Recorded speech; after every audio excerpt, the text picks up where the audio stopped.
Happy New Year's, everybody. How y'all doing today? Everybody excited for an incredible 2004? How many people is this year going to be your year? Absolutely. That's what I'm talking about. How many of y'all are going to be able to get rid of and fire your boss this year? How many of y'all ever thought about having some plastic surgery this year? All the ladies raised their hand. I'm not talking about that. I'm talking about taking out those credit cards and being able to cut those suckers in half. That's what I'm talking about, plastic surgery.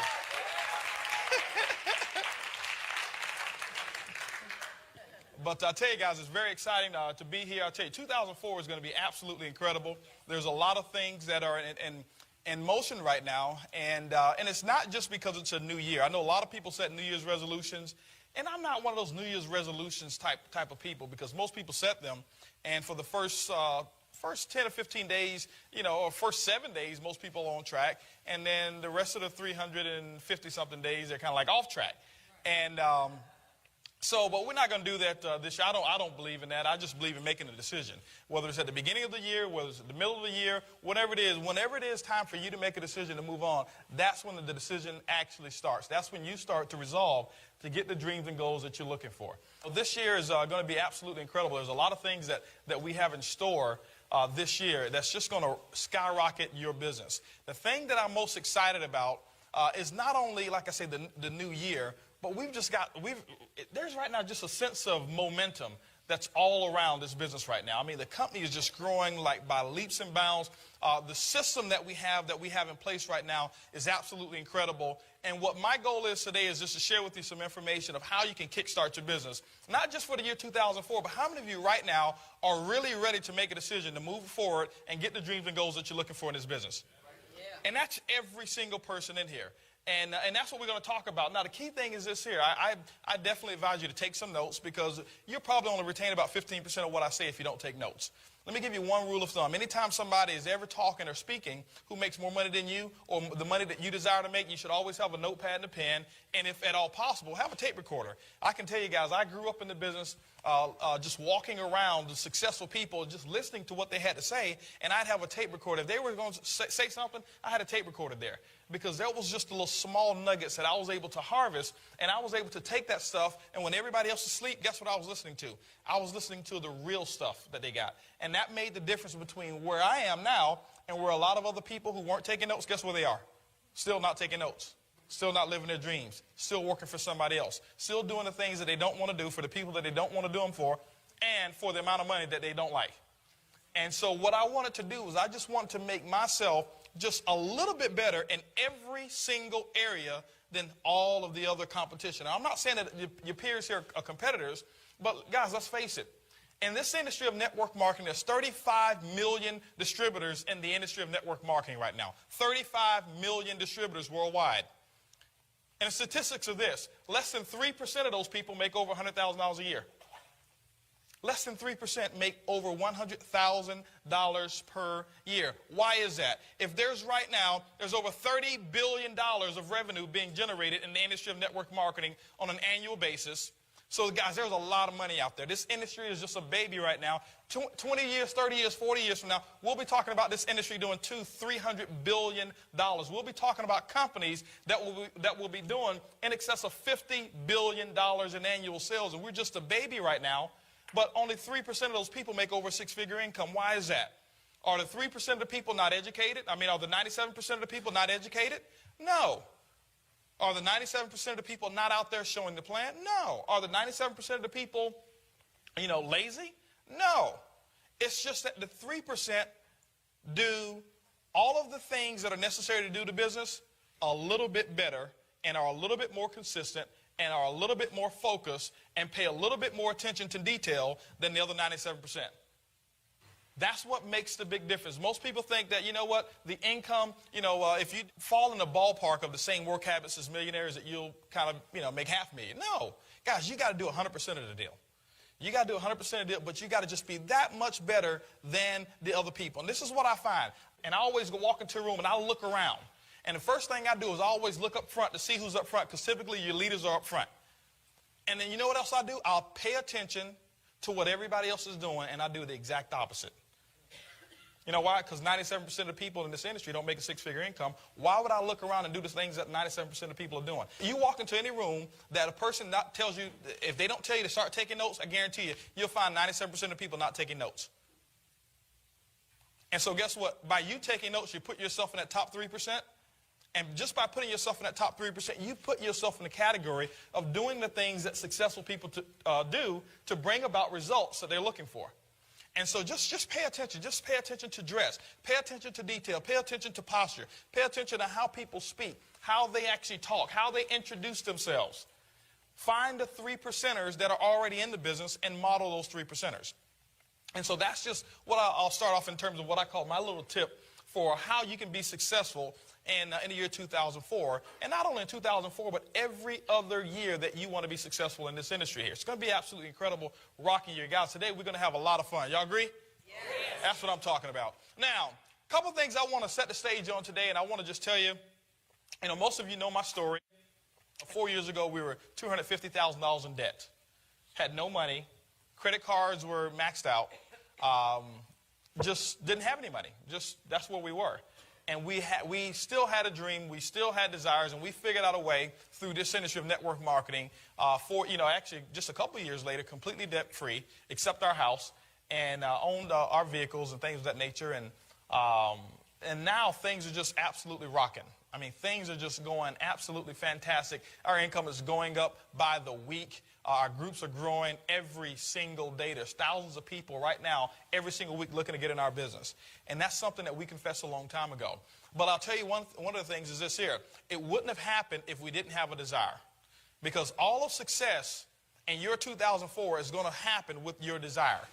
I was talking to a group of people the other day, and I said that, you don't get what you want in this business. How many of you really believe that you really, before today, thought that you got what you want? Or that you could get what you want? No, you only get what you picture. You only get what you picture. How many of you last year wanted a six-figure income? How many of you the year before wanted a six-figure income? Now, how many of you the year before that wanted a six-figure income? How many of you the year before that wanted a six-figure income? How many of you the year before that wanted a six-figure income? How many of you the year before that wanted to be retired? You follow what I'm saying? And so what we find is this: 90% of the people, they want all of these things. They want this, they want that, they want this, they want that. They want a six-figure income. They want a huge organization. They want money in the bank. They want retirement. They want this beautiful home. They want this beautiful car. And they find themselves doing the same exact thing week after week after week after week after week, year after year after year after year. And guess what? Your goal was to want it. And guess what? A year later, you got your goal. You still want it. You only get what you picture. And so the imagination in this dream box up here is the catalyst to your six-figure or to your seven-figure income. Whatever it is that you want. I'm not here to guarantee your income, but this dream box up here, this machine up here, this multi-trillion-dollar computer is the catalyst to you getting the things in life that you want. And I find so many people, what they want to do is work on the technical aspect of the business, which is great. Technicalities and the knowledge, that's wonderful. But I'll tell you guys, if you can imagine it, if you can dream it, you can have it. Because when you start to dream it, when you start to imagine it, when you start to picture yourself having a six-figure income, when you start to picture yourself sitting at home at 10 o'clock in the morning instead of waking up to an alarm clock, when you start picturing yourself driving that car of your dreams or living in that home that you really want to live in, and you start picturing it, see, when you start to picture something, it happens almost every single minute, not every day, almost every single minute it's on your brain, subconsciously. And what happens is this: that subconscious mind, what it's going to do, it's going to find a way to make that reality come true. If you picture yourself not having success, if you picture yourself sick and tired of people not showing up, and I can find out what you picture by what you say. Oh, man, people not showing up, when I invite people. Well, we're going to talk about that process today and how you can get over that. I find people saying, but people just not getting in. That's what they're picturing. See, you can't say something contradictory to what you picture, not consistently. And so you have to picture yourself having the success. You have to picture large numbers of people coming into your organization. You have to have a vivid picture of what it is that you really want. Now, how do we go ahead and what's the fuel to the business? The fuel to the business is your dream. It's how you're going to take that picture, what that picture is, and how you're going to manifest that picture into your material equivalent.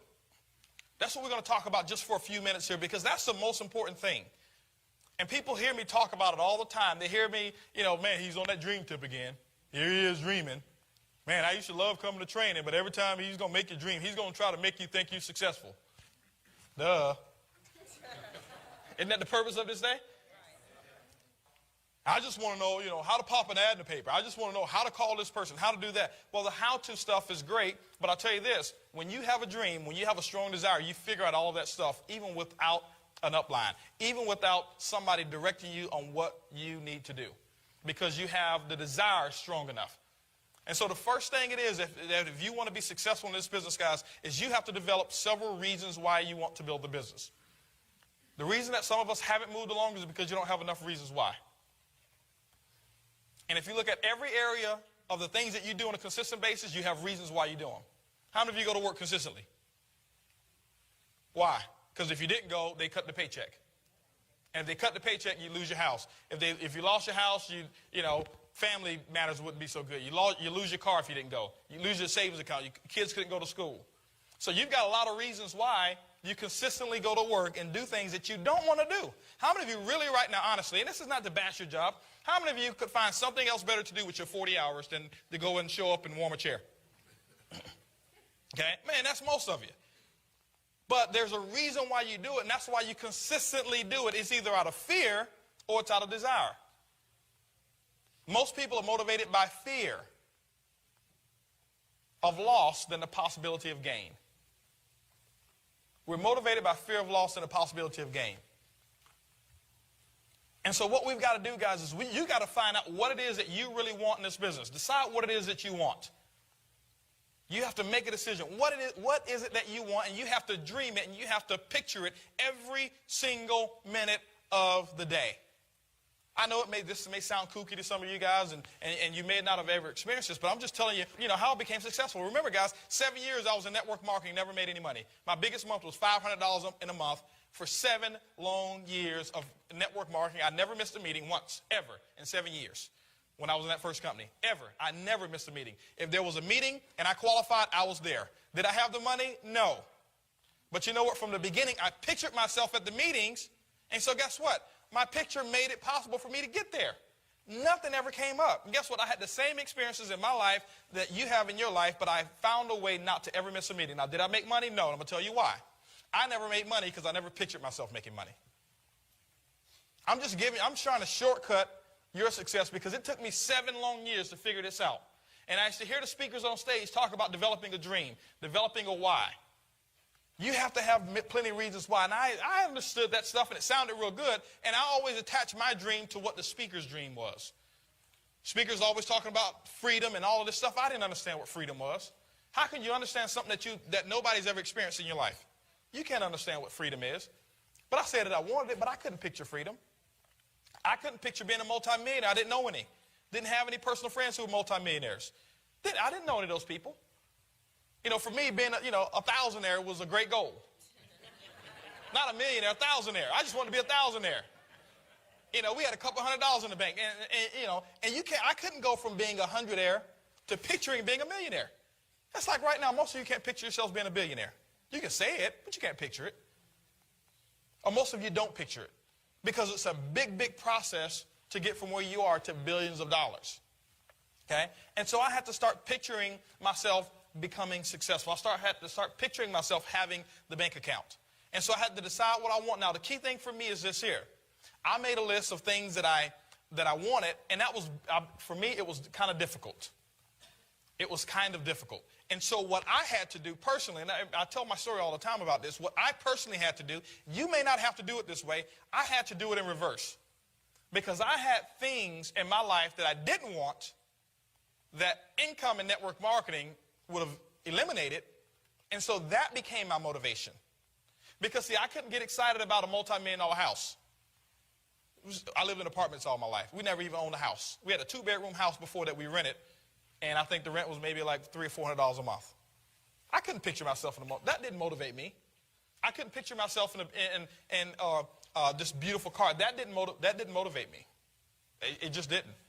I couldn't picture millions of dollars in the bank. That didn't motivate me whatsoever. Freedom didn't motivate me. All of that stuff really didn't motivate me because I didn't know how it felt I couldn't get the picture and get the emotions behind it.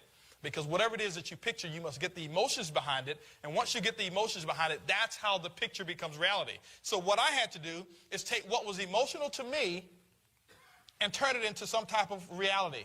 You know what was emotional to me? And like I said, I had to do it in reverse. I didn't like working for somebody else. I knew how that felt. I didn't know how freedom felt, but I knew how it felt to work for somebody else 40 hours a week, 40 years, and retire on 40% of what you already couldn't live on. That to me was a no-no. That to me, I didn't like being under control of somebody else. I knew how it felt for my boss to say, you need to be here at 8 o'clock in the morning, Monday morning, and don't be 1 minute late. I knew how it felt to be degraded and have some other man tell me what I need to do with my time. I knew how it felt for them to tell me, hey, listen, you need to take a lunch break at 12 o'clock. How did they know I got hungry at 12? They didn't ask my permission, you know. No. I knew how that felt. I knew how it felt not to have enough money in the bank. Because there were so many things that my wife and I wanted to do, and guess what? We couldn't do them because I didn't have the money. I couldn't picture at that time what it felt like to have a whole lot of money in the bank, but I knew how it felt not to have money in the bank. I knew how it felt to have creditors call the house. Or I knew what it sounded like. You follow what I'm saying? And so all of those things that we had, so many people see us today and they think that we didn't have any of those issues. Guys, I'll tell you one thing. 4 years ago, I could have sat right there in the crowd. Nobody would have known who I was because you know what? Our situation was exactly reverse of what it is today. No big cars, no big house, none of that stuff. No money coming in, no money in the bank, no freedom, bondage. And I knew how that felt. I knew how it felt. Now, this is what I did know. I knew how it felt to see mothers have their kids and have to send them off to daycare. And I heard the complaints all the time. I heard them all the time. I knew how that felt. And guess what? I didn't want any of that stuff. And what I did is I made a list of those things that had an emotional burn with me. And remember, for me, it was a reverse effect. I couldn't picture all the things that I really wanted. Maybe you can. I'm not saying you have to do it my way. But you have to have some reasons why you're going to build this business. So I couldn't picture all of those things, but I pictured the things that I didn't want in my life. And I figured out I need a vehicle to accomplish those things, or I need a vehicle to give me the financial wherewithal to eliminate the things in my life that I did not want. That was my motivation. Remember, I saw speakers on stage. They say, how many of you are going to be a diamond? How many of you are going to be this? How many of you are going to be that? And I'd always stand up and raise my hand, but I never pictured it up here. And that's why I never got it. But you know what I did picture myself? I pictured myself at every single meeting. I pictured myself getting the knowledge. I pictured myself associating with positive people. I pictured myself associating with the people who had the income, the people who had the lifestyle, and therefore I never ever missed a meeting since I've been in the industry of network marketing, period. End of story. It was never an option for me to miss a meeting. Why? Because I just developed it up here in my picture. The benefit to that is this. Because I did picture myself at the meetings and I did picture myself at every event, I was associating and subconsciously I was picking up the knowledge anyway, and I got the training on accident. It's a true story, guys. I got it anyway. If you take a kid, he's born in China, put him in America, raise him in America, what is he going to speak? He's going to speak English. Is he going to know one word of Chinese if he leaves his parents and to get raised by me and my wife? No. So he's going to pick that up on accident. I don't believe in accidents, but you guys know what I'm saying.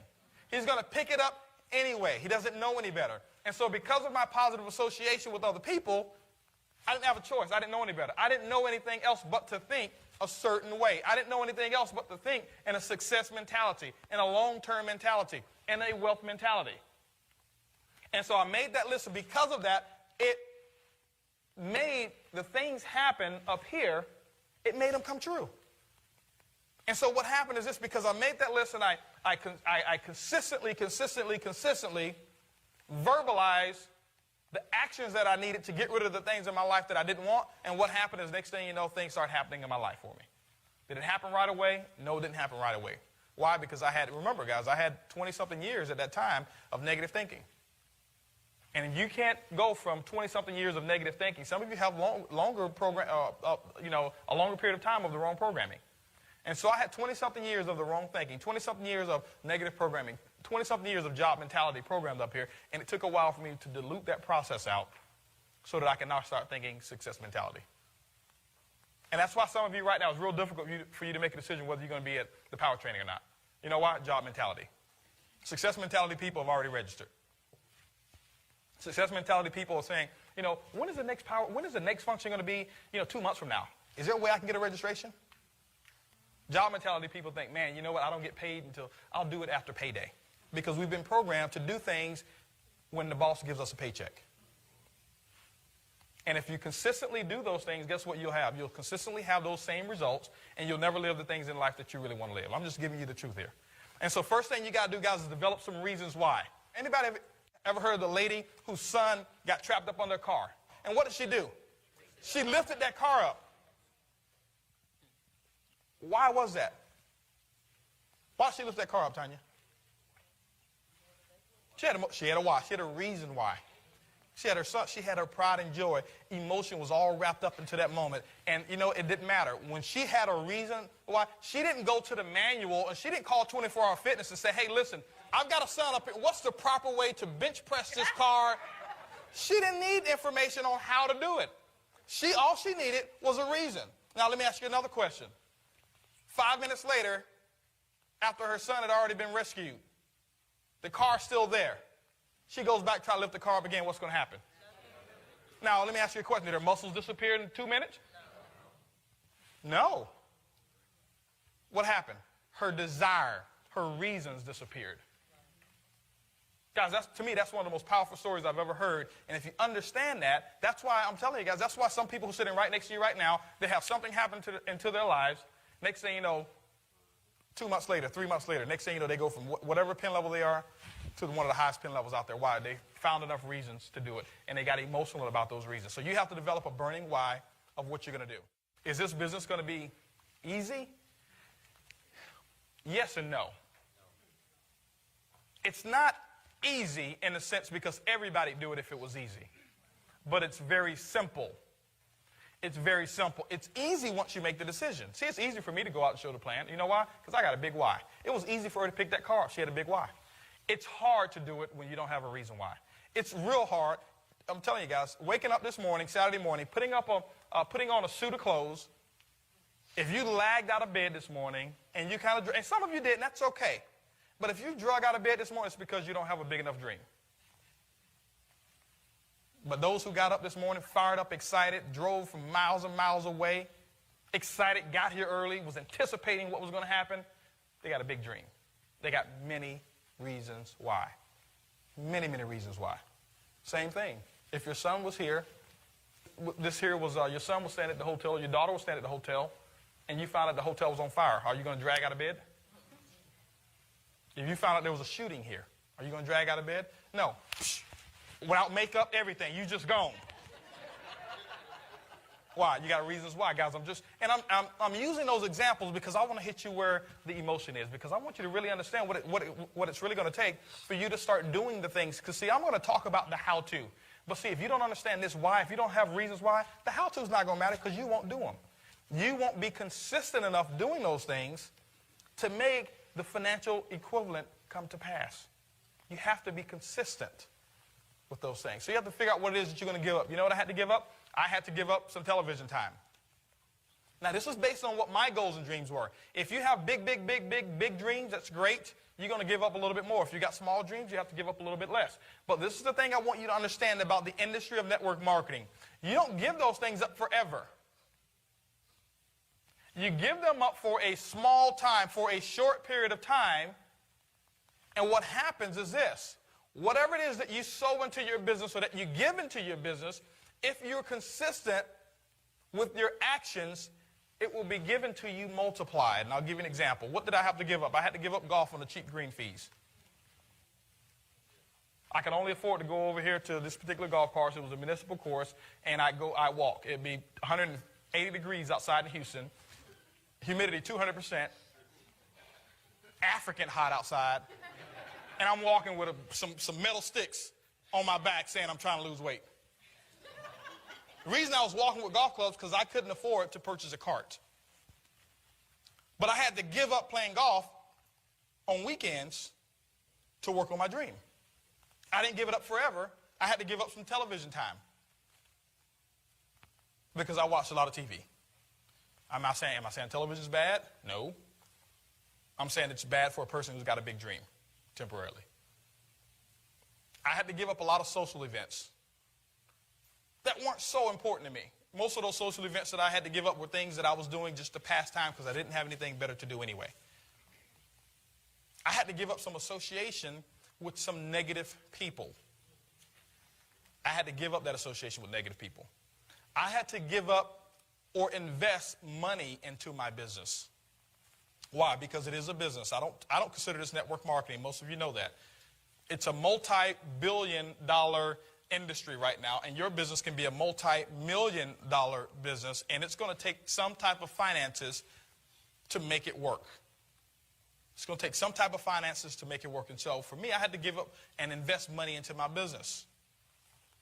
I had to give up some travel, some, loose travel time. I know we had a couple vacations that we wanted to take, if you want to call them vacations, in the same state. Going to the same state, We're going to Austin. But I had to give up some of those things. Why? Because sometimes they called events and they called big meetings and they called trainings on the days that we were going to plan that particular vacation. And guess what? In the beginning, it was uncomfortable. And then when they set the date, I may set that date and I say, hey, I'm going to be at that training, anyway. And so I gave up a lot of those small things. Now, this is what happened. Because I gave those things up and I worked the business consistently. Now, let me share something with you. Don't give the stuff up if you're not going to work the business. Just because you give a sacrifice, just because you give something up doesn't mean that it's just going to come back to you anyway. You have to give it up and you have to work. When a farmer goes out and sows some seeds, he doesn't just throw some seeds out there and say, hey, I'll see y'all in about 6 months and I better have about, 50 acres of corn out here. He throws the seeds out and then he works the seeds. He works the soil. He makes sure he fertilizes it. And he's out there every single day making sure the bugs are out of there, making sure that there's no birds coming to get the corn, making sure that the soil is the right temperature, the soil is the right texture. And he's out there working. And then guess what? 90 days later, he sees his harvest come. So you can't just go out there and give stuff up or invest stuff into your business and then expect something to come back if you don't go out there and do the work. So you have to have a consistent work habit along with that. So I gave up a lot of those things, and this is what happened. Because we gave up those things, this is what happened. Miracles started to come about. Because I was operating on a principle that governs the law of building wealth. And you can't refute those principles. Those principles are universal. I don't care if it's network marketing, any industry, those principles work. We gave up playing golf on the cheap green fees. Now, guess what? I play all over the world. Just come back from Montego Bay, Jamaica. Several of us were out there in Montego Bay, Jamaica. Played in, this course, incredible course called White Witch Country Club. The first tee, some of you saw the picture when we showed the slideshow. The first tee is about 200 yards. The tee box is about 200 yards from the fairway. That's how far down it is. 16 holes, ocean view holes. Just carts already washed and everything. When we got there and we pulled up, they came and got our bags for us. We didn't have to carry any of our own golf clubs. And then when we got there, we had 2 caddies. We had people to go and chase that little white ball for us. I needed 3 caddies. They couldn't find mine. Now, was it worth it giving up playing at Sharpstown to go play over here at White Witch? Was it worth it giving that up to play at Terra del Sol over in Aruba?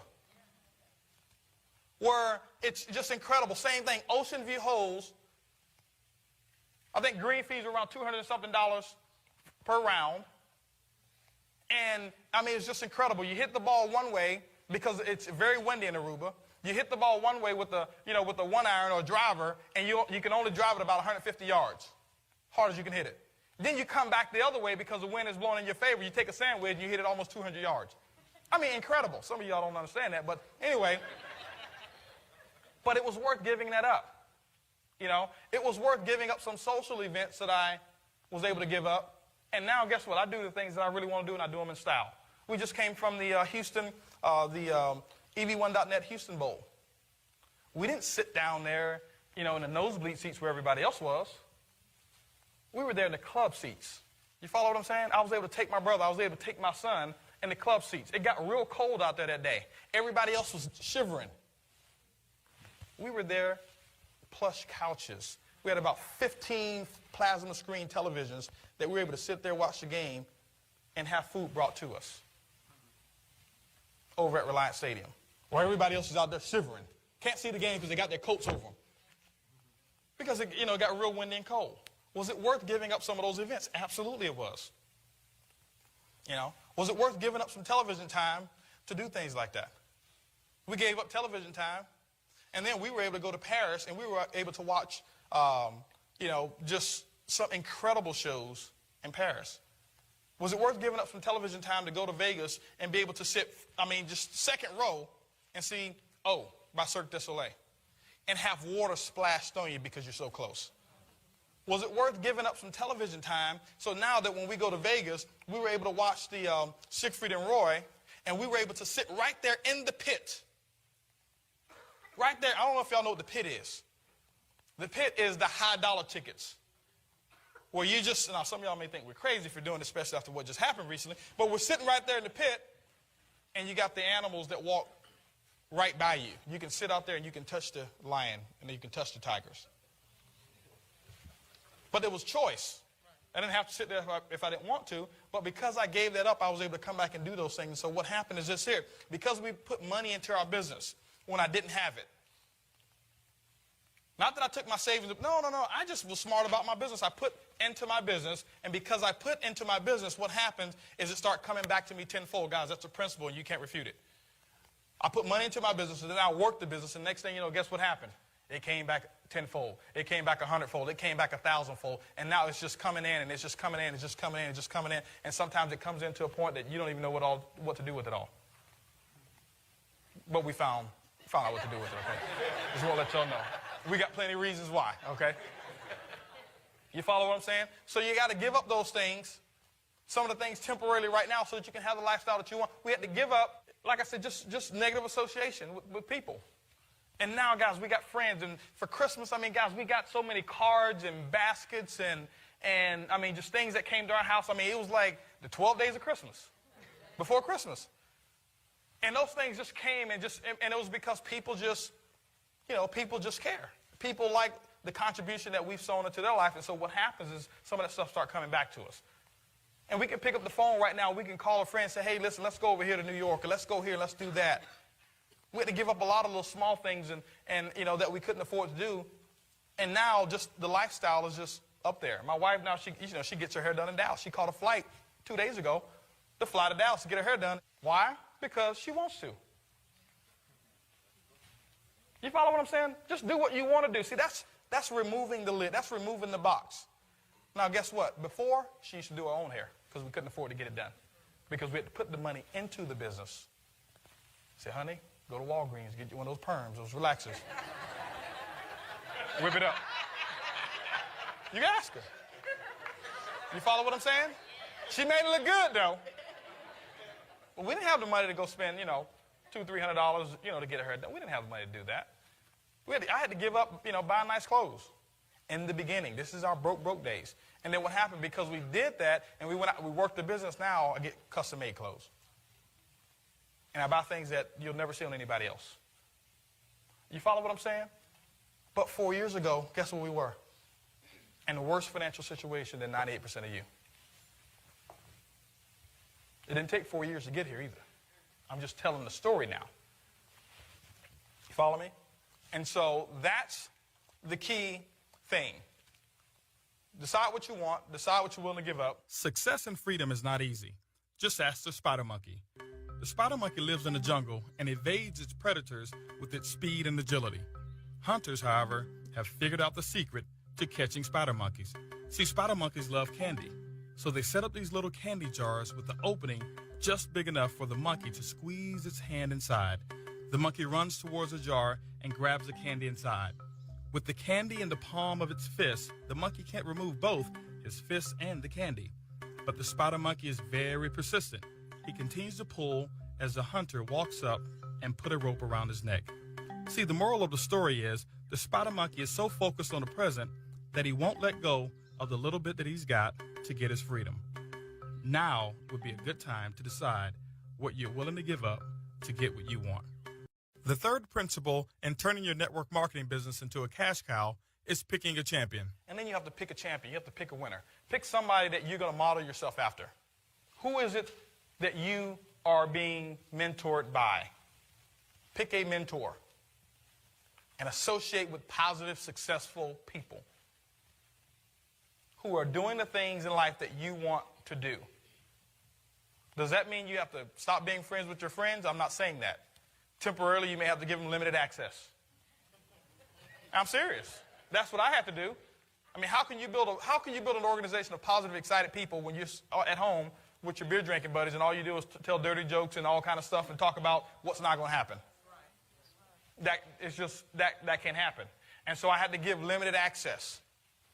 Some of my golfing buddies, I just chose not to play golf with those guys anymore because it just wasn't a positive atmosphere for me to picture the dreams that I really wanted. It wasn't the atmosphere that I needed to be able to picture myself having the financial wherewithal to eliminate the things in my life that I didn't want so that I could have the things in my life that I did want. So there were some things that I had to eliminate. But associate with positive people. Guys, if you've got a support team or support line or an upline of people that's working with you, and everybody in here, I don't care which line, I don't care what group you're in, everybody in here, you've got an organization of somebody who's successful in this business because everybody in here, your upline leads at least up to Brad Hager. And he's the person who's putting the system together. So why couldn't you be successful? Why couldn't you be successful? He's done a phenomenal job at putting this whole entire deal together. But guess what? In the beginning, he had to picture it. He had to picture it being done. If you ever heard that CD from 35 to 312, he pictured this day coming before he had $1 in commission checks from this company. He pictured this day coming. You follow what I'm saying? And so everybody in here, you're very fortunate to be able to have an upline or somebody who can help you get to where you want to go. So you have to associate with that person. Now that you've developed your why, you've decided what you're willing to give up to get the things that you want, the third requirement in turning your business into a cash cow is picking a champion. My grandfather always told me, son, if you want to become successful in life, find somebody who's done what you want to do and duplicate what they've done. If you're brand new in this business, get with the person who sponsored you and tell them to introduce you to 5 successful people in your support. Principle number 4 in turning your network marketing business into a cash cow is plan your work and work your plan. Last thing you must do is you have to plan your work and work your plan. I'm not going to go into how to set goals and things of that nature. That's what your support line is for. That's what your upline is for. But you want to plan your work and work your plan. Well, what do I mean by plan your work and work your plan? Obviously, most of you have goals. Now remember, goals and dreams are different. Dreams are the material equivalent or the spiritual or the emotional or personal things that you want to receive from accomplishing your goal. So don't get dreams and goals confused. The dreams are the tangibles. Those are the things that you guys want to get, that you want to have. The goals are the marking points or the checkpoints along the way to see whether or not you're on target for getting the dreams and goals that you want. So you get with their support line and you figure out what it is that let them know what your dream is. The thing I'll tell you is this, guys. If your upline or support line doesn't know what your dream or goal is, your dream and your goal, then it's going to be a very, very difficult road for you to get there. Because typically, see, the reason that they are your upline and that you're working with them is because they've already done what you're trying to do. So if they've done what you're trying to do, let's say, for example, I want to leave here from Houston, and I've never driven to Waco, Texas. Who in here has driven to Waco, Texas? Now let me ask you a question. Willie's never driven to Waco, so should I go and ask Willie how should I drive to Waco? No. What should I expect along the way? Any car, police, any speed traps or anything? Is there going to be a lot of construction going on? No, I shouldn't go to Willie. Does that mean that Willie's not competent? No, he's just not competent for me to accomplish my goal and for me to get my dream, which is to get to Waco, Texas. But Ronnie has. I should be in communication with Ronnie.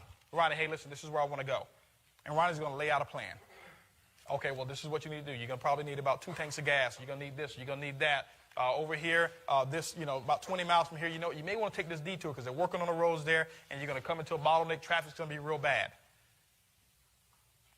You follow what I'm saying? Now, what Willie can do is Willie can get up and theoretically tell me how to get there. Well, I know Waco's over here in this area. You just take 45, such and such and such. And see, that's a theory. And so it may take a little longer for me to get there with his theory than with his experience. And see, most of us are getting advice, theoretical advice. And you're getting advice on this business from people who are not even in. It's called sometimes spouse. Honey, there's a power training. I don't think you need to go there. Oh, okay, I won't go. And she's just as broke as you. I'm telling you guys, I'm not being negative here. I didn't listen to my wife when, if she was telling me don't go to an event. Remember, I used to bank with her. I knew what her bank balance was. And I don't take advice from broke people. And she was broke. And the same thing, she shouldn't have taken negative advice from me. I was broke. You follow what I'm saying? And I'm not coming down on husbands and wives, but guys, I tell you, sometimes that's the biggest dream stiller. Man, you've already been to 3 of those things, and I hadn't seen an increase in your income. Well, you are right.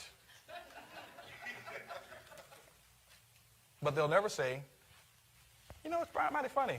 You've been working for 20 years, and we still don't have our dreams and goals. You need to quit.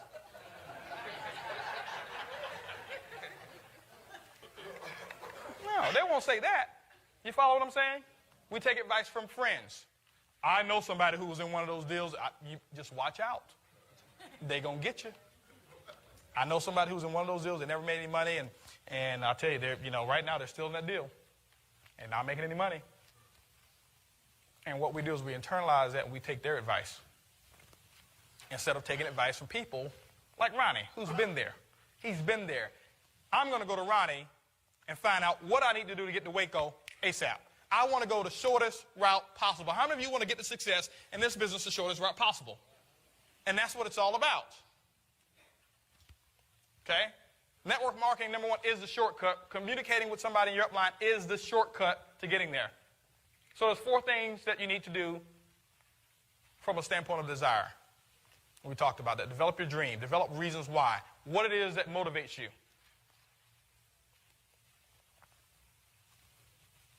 Decide what you're going to give up.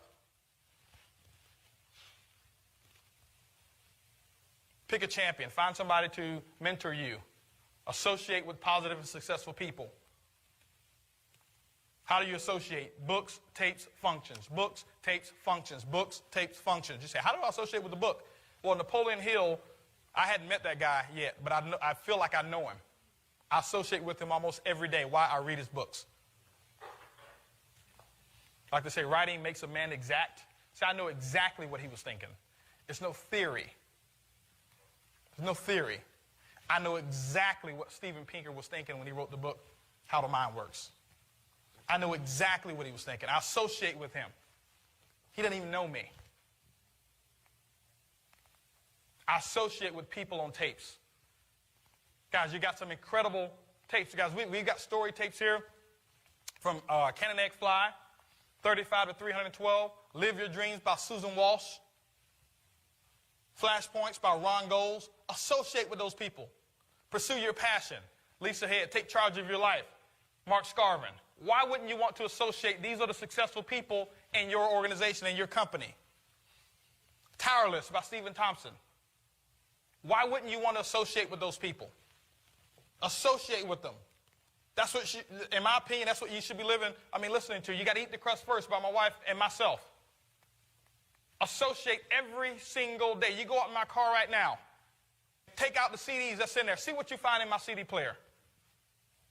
And that's not just stage stuff. That's how I associate. I'm always listening to somebody who's built a bigger business than I have.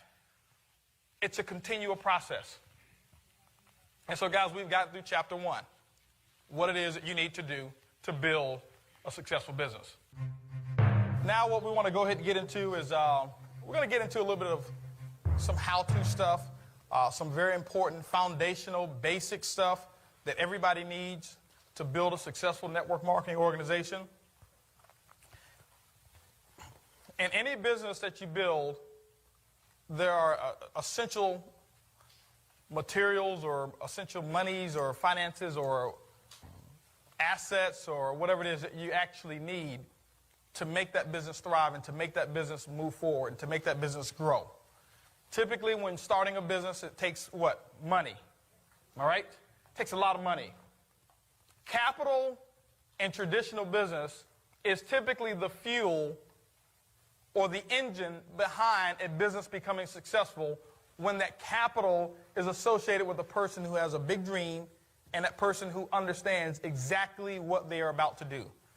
I don't care how much money you have. If you give it to a fool, you'll just have a rich fool, temporary, and then your business will go out of business soon. So money is just not the only part of becoming successful in any traditional business. What money is a resource is how many of you in here started a traditional business before? Raise your hands if you owned a business. Carolyn, what type of business was it that you own or do you own now? Custom picture framing. Custom picture framing. I'm very familiar with that business. There was equipment and machinery that you needed.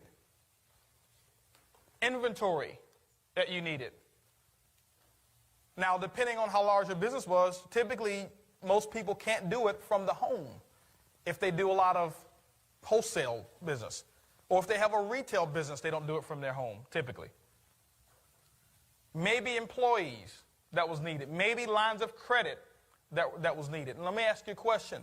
From your initial investment of getting that business started, did you break even your first month? No. No, she says. No. Second month? Not even your third month? No. Anybody else started a business? What type of business was it? Transportation, service maintenance prevention for Alamo and Enterprise out of the airport. That business. But it costs money to get started, am I right? Yeah. Did you break even your first month? No. Second month? 4 years later. Broke even. Why didn't you quit? 9/11 bankruptcy. They filed bankruptcy. They no longer needed me as an outside vendor. So he didn't quit. They quit on him. Right. 4 years later, it took him to earn his first dollar of profit. Anybody else start a business? Raven, what type of business was it? Cosmetic. Cosmetic business. Supplies you had to buy? Oh, yeah. Lots of Advertising? advertising, Inventory? I bet you broke even your first month, didn't you? She didn't break even. She didn't break even. And some people get involved in network marketing and they don't break even their first month. Oh, it doesn't work. Tell Leslie that for 4 years. A couple of years probably. I don't know how many years. Anybody else start a business? Anybody took longer than 5 years to break even? Harold in the back. Ronnie? How long, Ronnie? 7 years. Tony? Still recouping. How long has it been, Tony? 10 strong. 10 years. And you didn't quit? No, he didn't quit. You follow? Now, am I saying it's going to take that long to start making a profit? No. Guys, you can get started in this business for, network marketing for as little as possible, and you can make your money back immediately. I know people, including myself, who got their initial outlay of cash that they put into this business, and I got started at the highest level, and we got our money back in the first day. Okay? We had earned the money back in the first day. Actually didn't receive that check the first day, but we had done the work to earn our money back our first day. And I've helped several people to do that, a lot of people to do that. Okay? And so when you look at this business here, guys, it's incredible. Now let's talk about that for a second. See, that's traditional business, what I just gave you an example of. Taking years and years and years and years and years. This is why people don't quit those businesses. This is why. Because they see cash coming in. It's not profit, but they see cash coming in, and psychologically they think the business is working. They're not making any profits, but cash is coming in. If that was the case, you might as well go and work for a bank. Be a bank teller. You're counting cash all day long. I mean, just Shoveling that cash, you know. Here you go, here you go, here you go, and walk out feeling rich. You know, you should get in business to make a profit. And that's why people don't quit, because cash is coming in, cash is coming in. And what they're thinking is this. They're thinking that because cash is coming in, someday I am going to turn a profit. And they stay in the business, and they stay in the business, and they stay in the business, and I guess what? I applaud those people, because that's a principle that works. And if it wasn't for those people, our country wouldn't be what it is today. Because it's the entrepreneurs that have laid the foundation and laid the groundwork for most of you in here who have jobs. If it wasn't for those people, 99% of you wouldn't have jobs. I think jobs are great temporarily, while you're working on your picture, while you're working on your dream. Now, how does that relate to network marketing? In network marketing, you don't need a lot of money. This thing I love about this business, you don't need money. There's billions and billions of dollars of resources out there that you get access to for free. It's called people. People. See, people are the resources in this business, Wendell. See, to me, a window coming into my business is worth more than the bank loaning me $20,000. It's worth more than the bank loaning me $100,000. It's worth more than somebody giving me $100,000. If you understand what I'm saying. And so people are the resources. Now let me ask you a question. When the last time you saw people stop being born? Is there a decline in the birth rate right now? No. That means that people are being born faster than money is being printed. So which is more important, people or the money? Exactly. Now, so if there's people being born faster than money is being printed, and there's more people out there than there is money, which should you pursue? Should you pursue a business that requires a lot of money, or should you pursue a business that has unlimited resources, unlimited people, born all the time, and there's millions of people out there right now who are looking for an opportunity, and if that wasn't the case, you wouldn't be in this room today. And so sometimes we're chasing the wrong thing and we have the wrong picture. So what we're going to talk about right now is list building and how to invite. This is one of my favorite skills to teach. When I mastered the art of contacting and inviting, my income quadrupled in less than 6 months. Pay close attention and continue practicing these approaches until you have mastered them. Building a list and how to invite. People are the raw materials. They're the resources. Some of you got involved in the business because we have a great cold market program. That is incredible. That is what we call fuel to the fire. That is called putting your business on steroids. That is called growing it faster when you have a warm market built. What I have found is this. I have found, in my experience, the people in my organization have grown the fastest when they've built their warm market first, and then they start adding cold market or our ad program to it. Does that mean you can't grow fast if you start just with cold market or the ad program? No, it doesn't mean that at all. I'm just giving you what my experience has been and what I teach to people in our organization. Now, if people are the raw materials, people are the resources, and there's unlimited number of people, and typically in traditional business, the more successful your business comes, the more what you need? Money. The bigger it becomes, the more money you need. The bigger it becomes, the more money you need. The bigger it becomes, the more money you borrow. The bigger it becomes, the more money you borrow. The bigger it becomes, the more debt you're in. That works the same in this business here. The bigger your business becomes, the more people your business will bring in. The bigger your business becomes, the more profits you will make as well in this business without the debt load. That's what I'm telling you guys. When you sit down and think about this from a business standpoint, get the emotions and the feelings all out of it. Most of us haven't been trained on how to evaluate a real business anyway. So don't think that you're some wizard on business evaluation. Get that out of it and just look at it. Millions of dollars over here. A couple hundred to $1,000 over here. Expenses over here can be in the tens of thousands per month, with income being negative, no income, no profit. Expenses over here, $200 max, somewhere around there. And profits can be in the 6-figure and even in the 7 figures, and not take 10 years to get there. You follow what I'm saying? When you look at it from that standpoint. No inventory requirements, no leases, no employees. I mean, on this hand over here. On the other hand, leases, inventory, employees, workman's comp, insurance, other stuff. No money, no profits, no time. It's consuming all of your time. Over here, part-time, a lot of money, unlimited resources. You can build it as big as you can picture it. Here, you're basically almost limited. Competition will crush you if you don't have enough resources. Over here, the only competitor is your ability to imagine how big you want it. It's the only competitor that you have is you.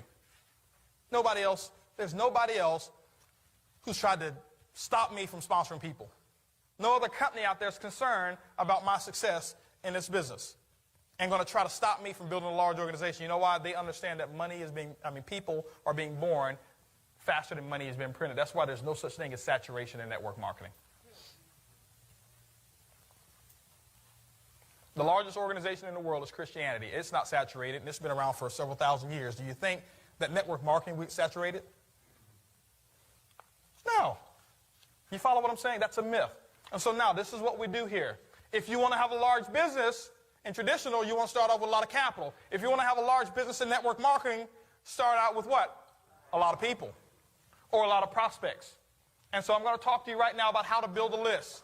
First of all, when you're building a list, understand that your list will someday turn into the physical equivalent monetary value that you're really looking for. So build a list big, build a list strong. There's several reasons to build a big list. Not only because you'll make a lot of money, but building a big list allows you to have what we call posture, and I'll talk about that in a second.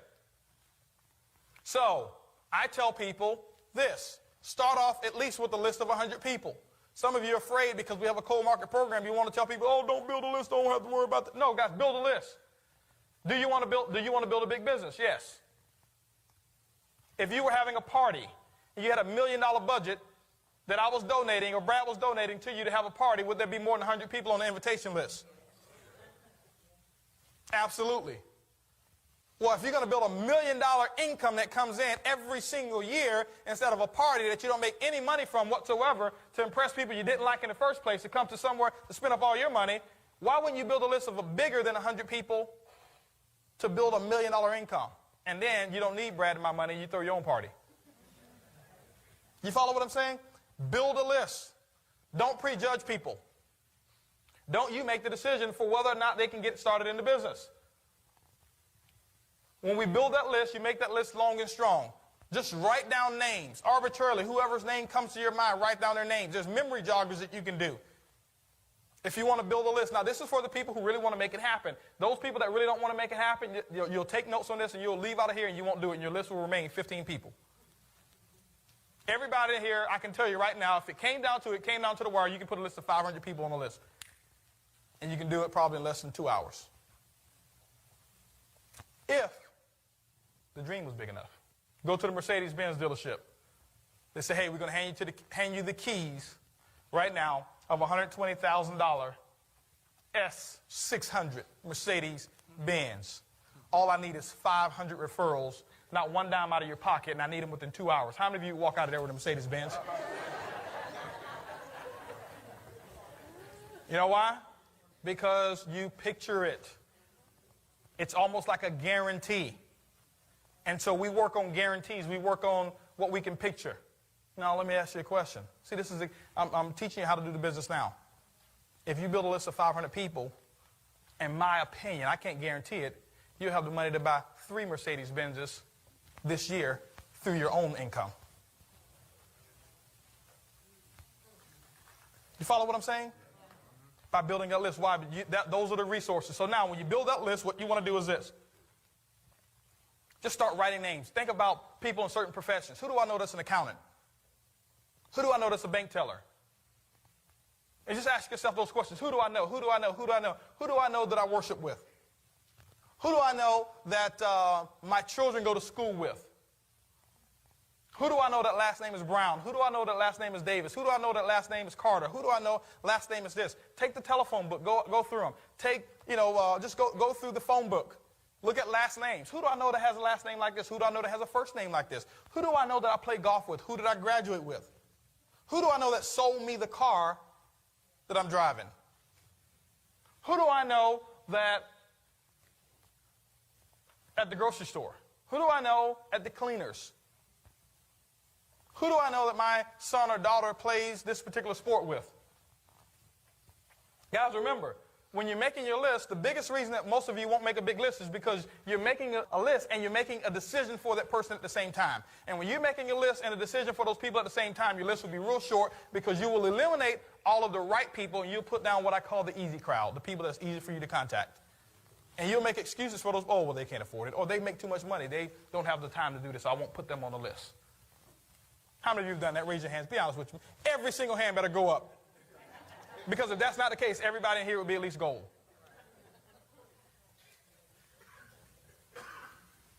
You follow what I'm saying? There's people right now that I've done it. I know you've done it. I've done it. You follow what I'm saying? And so you have to not prejudge those people. Build that list of names. That list of names can be, to me, it's worth gold. I tell people, you're sitting on millions of dollars right now. All you've got to do is put them on a piece of paper and let them go through the process.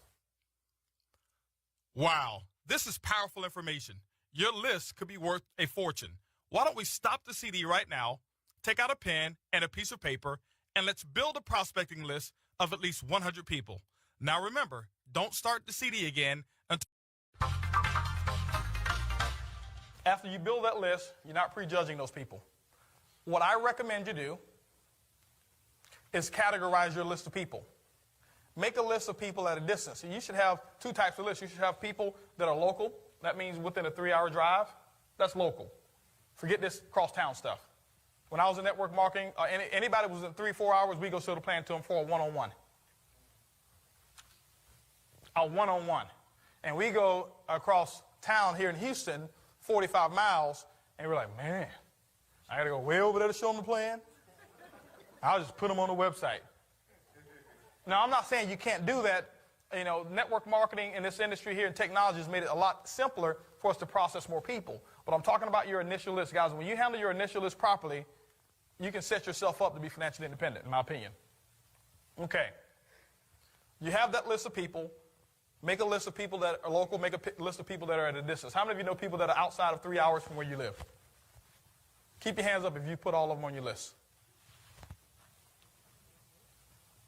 Hands going down kind of slow. I'm going to be the last liar. Okay, good. We got 2 people here that have put all of them on their list. Okay? And so, guys, people, why not have let me share something with you. Why not have a business outside of where you live? Guys, if we got 22 power trains that's coming up. Wouldn't it be awesome to have people in your group at all 22 of them getting trained by somebody else other than you? See, that's what smart business people think of. You got 22 people, 22 different power trainings that's going to take place by people who are making 6 figures or more in this business. It would be incredible. And my goal is to fill up and have more people at any power training than anybody else in the organization, in the company. You follow what I'm saying? And so guess what? All of you know people right now outside of this area. This is the key thing that you don't understand. The people that you know outside of this area know other people in areas that you don't know. That's why the income and the resources are unlimited in this business. So now you build that list. You make that list long. You make that list strong. You don't prejudge. You make a local list. You make a long distance list. Then this is what you want to do. You want to categorize it in 4 different categories. Categorize your list in 4 different categories. If I had a board, I'd draw it out for you up here. I call it a 4-checker. The 4 checks. And what I do is this. By each person's name, I'm going to have 4 little boxes next to their name. And what I'm going to do is I'm going to categorize those people. Well, what do you mean categorize them? I'm going to say, okay, does this person right here, do they have influence? Do they work in an atmosphere where they have influence with people? Now, let me share something with you. You say, well, that may not be so important. I want you to look at the top income earners in this country. Look at Brad, look at Susan, look at Ron. Brad Hager was in sales before he got started in this industry. Did he have influence with people? Absolutely. Susan Walsh, hairdresser. Did she meet people and have influence with them? Absolutely. Ron Goles, advertising. He owned his own advertising firm. Did he have influence with people? A whole bunch of influence with people. People with influence is very important to have on your list. That's why I say a window on my list is worth more than a company giving me $100,000. I'm going to show you how to turn that asset, the monetary equivalent of $100,000. Now, do they have influence? Is this person a self-starter? How many of y'all think Brad's a self-starter? Or how many of y'all think Brad needs help? His upline to call him. Hey, man, you call your people yet? You coming to the meeting? Coming to the business briefing? Coming to training? No, he's a self-starter. How many of y'all think that, Brad had to call Susan all the time and say, hey, Susan, listen, there's a power training. You need to get registered for it.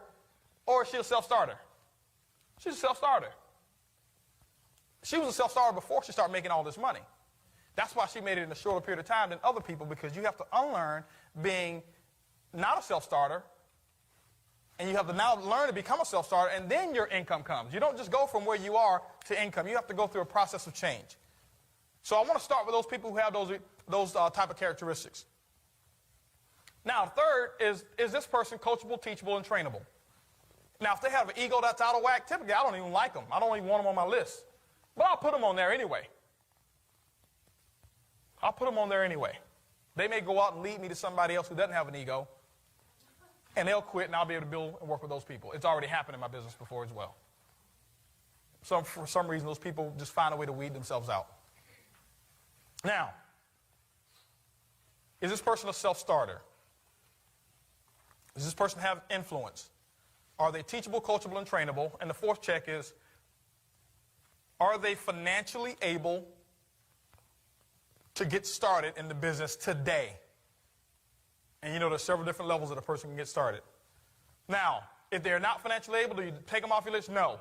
What I'm saying is now you have 4 different categories of people. And what I do is I take that list and I go down that list and I put check marks by each person's name. So does this person have influence? Yes. Is this person right here self-starter? Yes. This person coachable, teachable, and trainable? Yeah. This person financially able to get started in the business? From my opinion, yes. Is a 4 checker.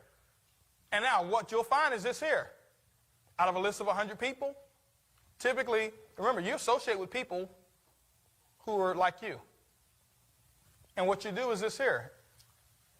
If your self-image can handle it, have somebody else, like your upline, evaluate whether you're a 4-checker, 3-checker, or 2-checker, and it's okay.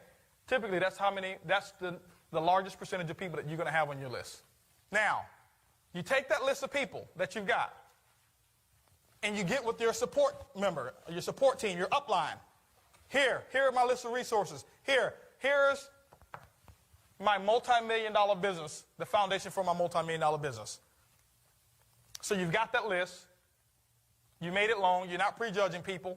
You're not making a decision beforehand on whether they can build a business or not. They're making that decision themselves. You've categorized them. You got a local list. You got a long-distance list.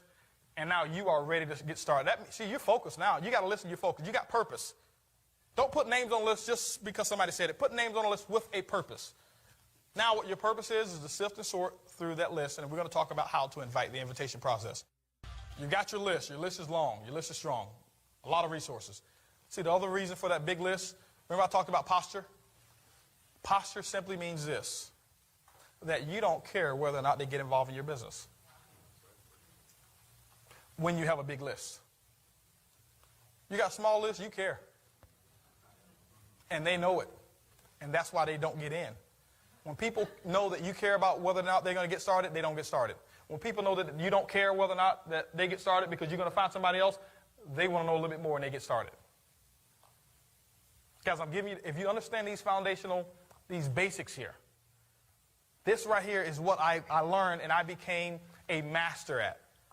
Over and over and over and over and over again, over and over and over and over and over again, I became a master at learning these basic principles and foundational things in the industry of network marketing. And that's what ultimately led to my success. When I was hooked up with the right mentorship, when I was hooked up with the right coaches and the people and the right system that we had in place. So now you got a big list. You don't care whether or not they get involved. And what you want to do is this. with that list of people, you want to process that list of people in the shortest amount of time possible. Why? You build up momentum, and I always give an equation. P equals MV. Momentum equals mass times velocity. The bigger the list of names and the faster you go through them equals the bigger the momentum that you'll have in your business. You wonder why you see people who get involved in the business, next thing you know, they go from 0 to silver in the first 30 days. Or they go from 0 to gold in the first 60 days or the first 90 days. It's because they had a big list of people that they put through a process in a very short period of time, and their group did the exact same thing. Remember, your group will typically duplicate 20% of what you do right and around 80% of what you do wrong. And all you need is 20% of the people in your group. If you're doing it right, building a big list of names, going through them in a short period of time, you only need 20% of the people to do the same thing with you. And now that's what we call momentum. You don't have momentum by yourself. You have momentum by developing proper work habits and having a few people duplicate the exact same thing that you're doing. Your whole group won't do it.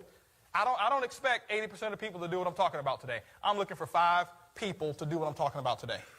Just 5. And I'm not going to pick who you are. Just 5. 5 people, and we can create momentum with 5 people doing and mastering these fundamentals that I'm talking about. Just 5%. 5. So now you've got your group, you've got your, because cream will always rise to the top. They'll watch and see what you're doing, and they're like, man, he's processing a lot of people. Every time I call him, he says he's meeting with somebody. Every time I call him, he says he's showing the plan. And guess what? The 5%ers, or that 20% of the people in your group, they're going to duplicate what you're doing. They're going to say, man, he's gone all the time. Well, maybe I need to be out showing the plan. And guess what? They'll do it. And now you've got so much activity going on in a short period of time, your business doesn't have a choice but to explode because you're putting so many people through the process. Well, let's talk about the invitation process and how you get people to see the plan. You guys have seen us do the baseball diamond. I'm not going to talk about warm market right now, the warm market process, but I want to talk about the invitation process because this is very important. Most of you right now, what you do is you throw away hundreds of thousands of dollars or millions of dollars every single day by how you get on the phone and you improperly invite people to see the opportunity. An improper invite means this. That person that just gave me this $100,000 to get Wendell in, I just gave it right back to him by doing an improper invite because he's not coming. And I just messed it up. I messed it up. Remember, this is my philosophy here. Every person that I sponsor in the business is not one person. Network marketing, 1 + 1 doesn't equal 2, it equals 11. This right here is exponential growth. Every person that I sponsor in the business, Jay, is another 20 people that I'll be able to put into that person's business within the first 30 days. Every person that I sponsor, I'll put 20 people in their business right away. Bam. That's what my goal is. Get 20 people in right away. Because now, Ludo, if I got 20 people, each 20 represents how many? Another 20. That's 400 people. See, that's what I picture. See, I don't picture sponsoring a person to have one person. Those of you who picture that, change your picture. Change your thought process. One person doesn't equal one person. How many of you in here, raise your hands if you knew me before this company? 1, 2, 3, 4, 5. You follow what I'm saying? But because I knew him, how many of you are in his group? In Ed's group? You follow what I'm saying? Oh, all the hands just popping up like popcorn now. So because I met Ed, because I met Regina, I've been introduced to thousands of people. 1 doesn't equal 1. You follow what I'm saying? Now, you've got your list. Now what we're going to do is we're going to start the invitation process. We're going to start making what we call some phone calls. This is that 5,000-pound gorilla that most of people are afraid of in the industry of network marketing. How many of you honestly find it very difficult to make phone calls? Keep your hands up right quick. Keep your hands up if you find it difficult to make phone calls. Okay, now, hold on for a second. Keep your hands up. Keep your hands up. I'm going to show you how to make it very simple. Keep your hands up. Yeah. Go get some exercise. Y'all need to hold those phones. That's why you want to put your hands down. You ain't been holding that phone up. You got to hold it. Keep your hands up. Now, Bill Gates sent out an email that you got. Hold on for a second. Keep your hands up. Show you how to make it not difficult. And said, for every person that you call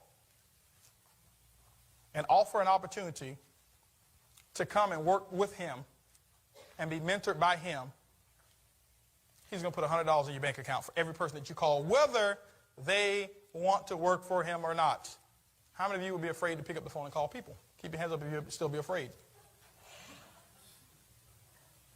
You will be afraid? No. Why? Because you got a guarantee. Now, this is not putting anybody down, but I just want to give it to you straight. That's called job mentality. That's called, I'll do something if you can guarantee me a result. And that's okay. Change. Just change. You cannot be successful in this industry of network marketing if you have job or employee mentality. You've got to be able to see the future. You've got to be able to create your own guarantee. See, nobody guaranteed me any success. I created my own guarantee. I guaranteed that I go out and do the work. How many of you would guarantee that you'll go out and just do the work anyway without a guarantee? I'll tell you guys, take it on faith. Take this business on faith. A year, 2 years on faith. You'll make money in the process. You may not get rich and get all of your dreams in the process. You'll make money, but guess what? The key thing is that you'll be changing in that 2-year process. And the change is what's going to bring about the results. So now, it's easy for everybody to work the phone if you switch to wealth mentality and you have a big dream. You have to find what motivates you. If something that you know that motivates you, well, guess what? This is what you do. If you've typically been afraid to work the phone, what you do is this.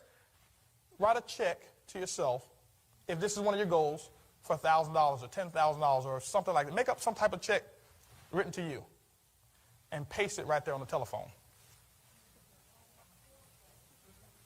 See, guys, you have to motivate yourselves. Don't wait for external motivations. You know, that's why I say you start with a dream, and now take those dreams and post them all around you. You know, put little sayings together. Put little, whatever it is. If you're tired of your job and you want freedom, nickname it the freedom tool. Don't call it a telephone. This is the freedom tool. I got to use my freedom tool. I'm telling you guys, if you change the name of something, you have a different picture of what it is. Now, guess what you picture that as? A freedom tool. That means every time you use it, you're getting closer or one step to your freedom. You follow what I'm saying? Instead of, calling it a telephone. When you have that list, this is what you want to do. You want to designate a time that you're actually going to make phone calls. Designate a time that you're going to make phone calls. Any time is a good time. I'm not going to give you a specific time. Just don't make phone calls when you should be at a business briefing or a training or at some other event. That's team time. That's commitment time. Okay? That's show time. Typically, I don't like to call people, me personally, after 1 a.m. But you know who those people are. Now, based on how you're going to call them, some people you can sponsor them right away. You call them at 1 a.m. in the morning. I'm serious. See, you guys got to get excited about this thing. Another example. You figured out it was a gold mine off of 59. 15 40-foot trucks turned over, gold bars. The mayor calls and says, hey, listen, get what you want for the first hour. You're not going to call your buddy at 1 a.m. in the morning? Oh, she's asleep. He's asleep. No, you're going to pick up the phone and call him. Well, guess what? You found a gold mine. Try it. Somebody who you haven't talked to, you call somebody, hey, listen, sorry to wake you up. I found the gold mine. I know it's 1 o'clock in the morning. I found a gold mine. You're talking about this business, though. Where is it? What I need to do?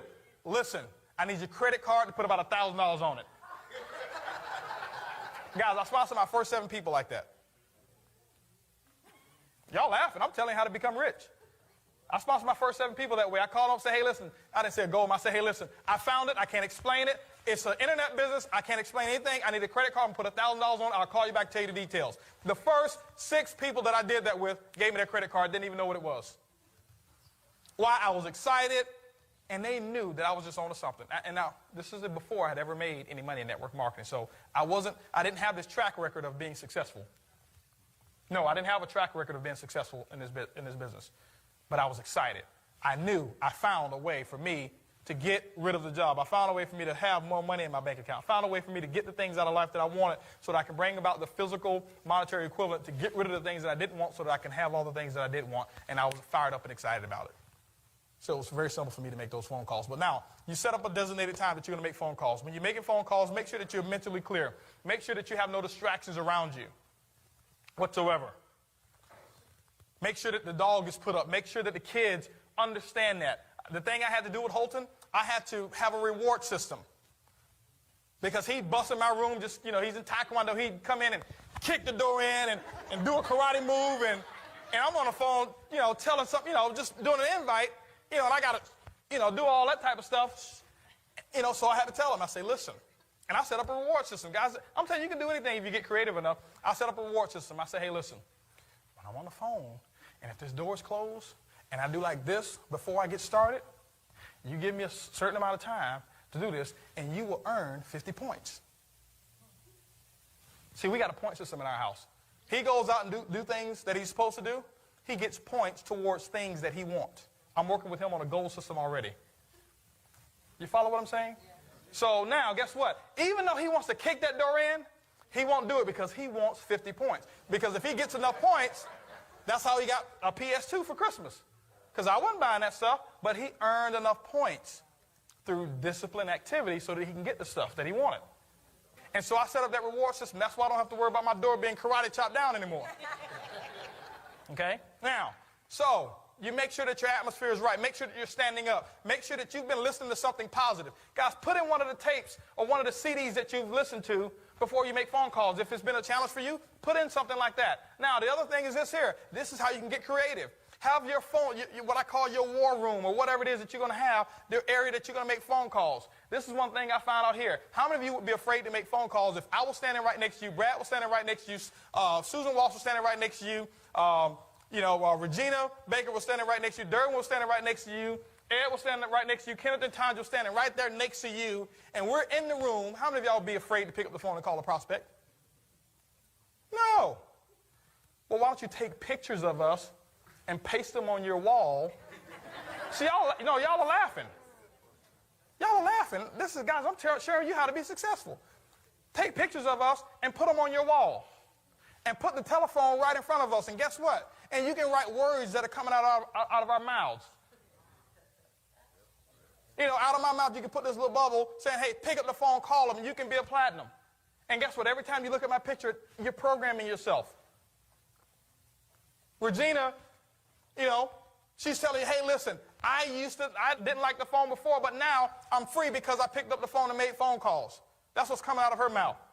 And so you put what you want coming out, and now every time you walk into that room, it's a positive room. It's your little area. Guys, I'm telling you, you do it for a short period of time, and you won't need the pictures. I'm just trying to show you how to get from where you are to where you want to go.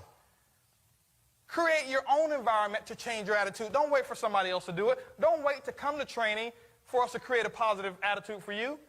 Do it yourself. Wealth mentality versus employee mentality. Do it yourself. You own your own business. There's no limitations at all. There's no competitors except you and your ability to picture what you want. Create that atmosphere. And so now, guess what? You've got myself. You've got all of us right here. You've got all these top income earners right there waiting for you. Just right there looking at you. You know how it is when you put a picture on the wall. No matter where you go, their eyes looking at you. You can't hide. You can't run from us. And now you pick up that phone and you start dialing because your buddies, your heroes are there. The people that you respect are there. The people that you admire are there. The next thing you know, you have people having you on their wall. That's when you know you've become successful. Use your little digital camera. Load a picture up. Put it on the wall. People think you're crazy.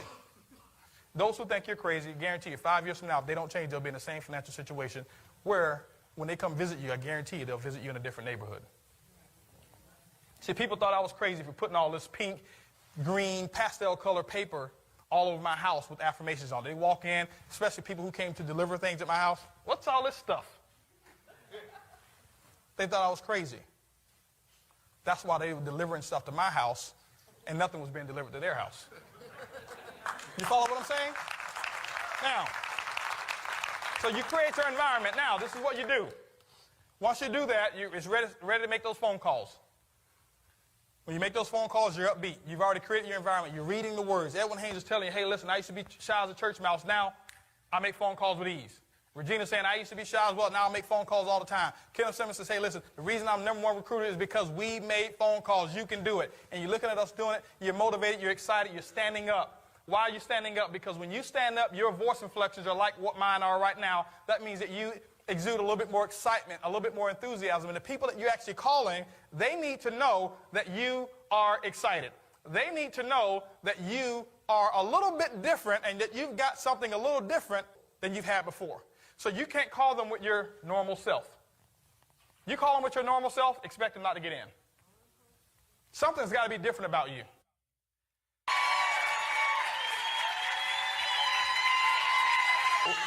Awesome, awesome, awesome, guys. We're very excited to be here, obviously, and thank you for that awesome welcome. And I'll tell you guys, what I'm going to do real quick is I'm going to turn it over to the person who actually is the muscle behind the madness. You know, I'm out front doing the easy part. This stuff here is easy, standing on stage. And I'll tell you guys, our business would be a fraction of what it is today if it wasn't for my wife. I mean, she does the hard part. I'll tell you, you know, she definitely deserves a whole lot more time on stage than I do. She never wants to get up here. And so don't take it lightly, guys. I'm telling you, when you see us brutes up here, it's normally the women who's actually doing all the work, okay? But actually, I want you to hear from my beautiful bride, Earlene.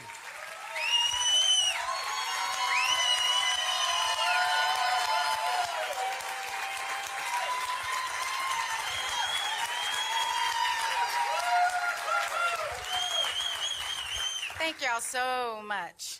I mean, I feel so welcomed in this room. That is so fabulous. All the claps and applause. And, you know, this has been a life-changing weekend for us. I mean, I don't know about y'all, but I feel something special in this room. And I have seen the emotion from some people go from, you know, a little bit, oh, what are we going to expect from this weekend, to, man, I got exactly what I came for and then some. So congratulations to you who decided to change whatever you needed to change to be here. You know, this can be the first day of the rest of your life. And that's exciting when you come and hear Brad say, you know what, the main ingredient in everything that we do in this business is you. Man, you know, how much more clear can that be? It took us years to get that. Just that one thing was worth the whole weekend. And, you know, Holton and I, like he said, we've been in the industry for a while, so we're not just starting out. But, you know, the reason why we found so much passion in this business is for our family. We have a 5-year-old. I don't know if many of you have heard us talk about him, but, I mean, he is the most incredible little boy. And that's my why. You know, we've had to make a lot of sacrifices to be up here. It's not easy. I wish I could say that it was easy. But it's probably been the hardest thing we've ever had to do. You know, but when I can stay at home with my son and not have somebody in control of my life, I'd do it all over again, and then some.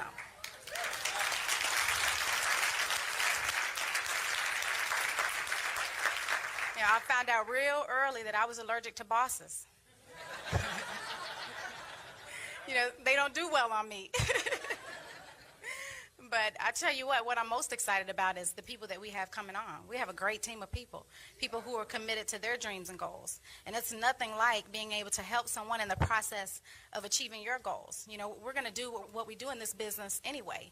But if I could help a whole lot of people, you know, in addition to what I have to do for my family, that's the best kind of combination. I couldn't do that working for a bank. I used to work for a bank when I was in college. And, you know, there was no value there. You know, no value there for what I wanted to do with my life. I want to make a difference. There's a whole lot of things I want to do. And standing behind a counter, you know, as a teller or a loan officer just wasn't it. You know, we've had an opportunity to make an impression on a 74-year-old woman. You guys, I don't know if you've met Rose Graham, but if you haven't had a chance, you know, go up to her, shake her hand. She's an incredible lady.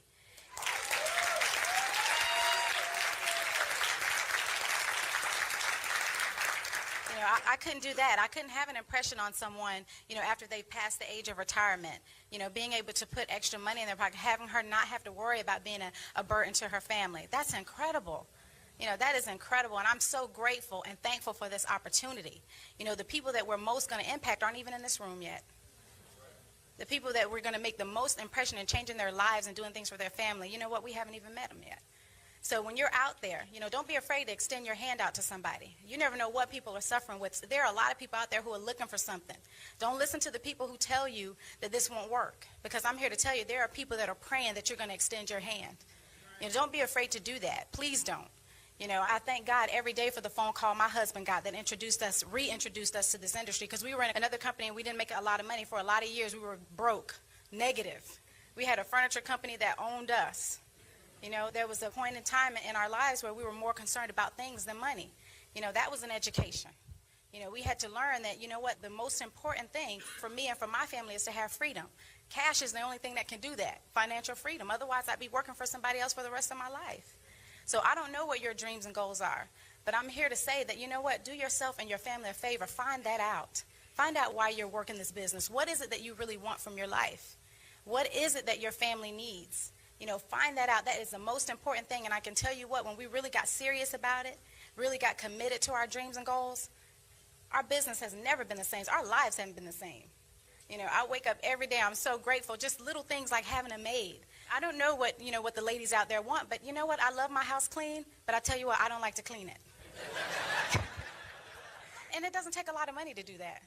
Pay a person $100 not to be stressed out about those kinds of things. Lifestyle is, oh my God, doing whatever I want to do. I'm a lady of leisure.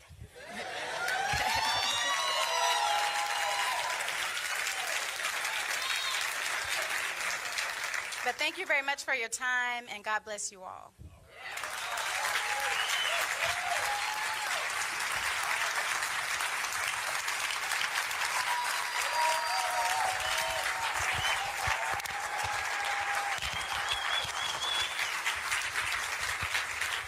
Okay, guys, that's the reason why we go out there and take the nose and take it on the chin every single day, because I tell you, without my wife, our household definitely wouldn't run the same. It'd be very difficult to build a business, but you know what? It didn't start just now. We're 30 years old right now, and when Erlene and I first met, and actually first called ourselves what we call dating, she was 12 years old and I was 13. So we've been together since we were 13 years old.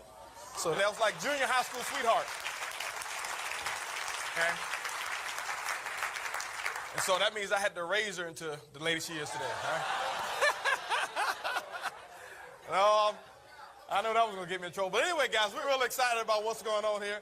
But the first thing we have to do is this, guys. We have to give credit where credit is due. I mean, there's some other people that have really contributed to our success in this business. And, we have to thank our upline.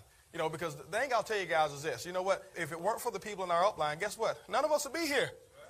None of us would be here. So I have to thank Lisa Head and Tex Sandlin, and I have to thank Ron Goles for taking me by the hand when I first got started. And he said, hey, listen, I'm going to show you the business side of this entire thing. So, I have to thank Susan and Gary Walsh. I mean, our upline platinums. I mean, guys, those people are what I call the heartbeat of this company. They are the absolute heartbeat of this company. I mean, just transparent, just totally transparent people. And those are people that if you ever need them, guess what? They are there for you. So I'm so fortunate to be a part of their organization. I mean, it's just incredible. And then what else can I say about Brad and Marcia, guys? I mean, if it wasn't for the vision that they had, if it wasn't for the trials and tribulations that they had gone through, because they could have given up on this industry a long time ago. They could have said, hey, listen, we've had our ups and downs. You know what? Forget it. We're just going to go ahead and start us a traditional business. But because he still had the dream and he had a chance to look at hundreds of companies, and guess what? He chose this one here. And because he chose that company, now my wife and I, we have an opportunity. And that's one of the biggest reasons why we have the success that we have today is because of the mentorship and the direction and the guidance of Brad and Marcia Hager, guys. And I'll tell you one thing. If you ever want to be extremely successful, I'm not saying that you don't have other qualified people in your upline, but what we've done, if you want to know really what we've done, some people ask me, what's the secret? Since I've gotten involved in this business, and Brad can tell you, every time he's on stage, I just model what he's doing. And I look at the way that he does it, and I'm just taking notes, not on what he's saying, I'm taking notes on why he's saying it and the purpose behind what he's doing, because this guy's an absolute genius, in my opinion. And then his wife, Marcia, she's just so calm. Brad talks 100 miles a minute, and Marcia, she's just like one of those ducks just floating on top of water, but at the bottom, she's just pelling like crazy. But you can't tell, just so graceful. So, number one, thanks to those guys, because if it wasn't for them, we definitely wouldn't have the opportunity that we have here. But as Erlene talked about our story, it's been incredible. I mean, she did talk about us having experience in network marketing. We started when we were in college. And we didn't have a whole lot of success. We didn't. 7 years.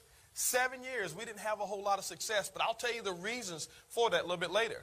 And what we decided to do at that time, we learned that if we want to control our own destiny, it's going to have to start by owning your own business. And we already knew that we couldn't work for a company for 30, 40, 50 years and expect to have glory days. And so we started our own company.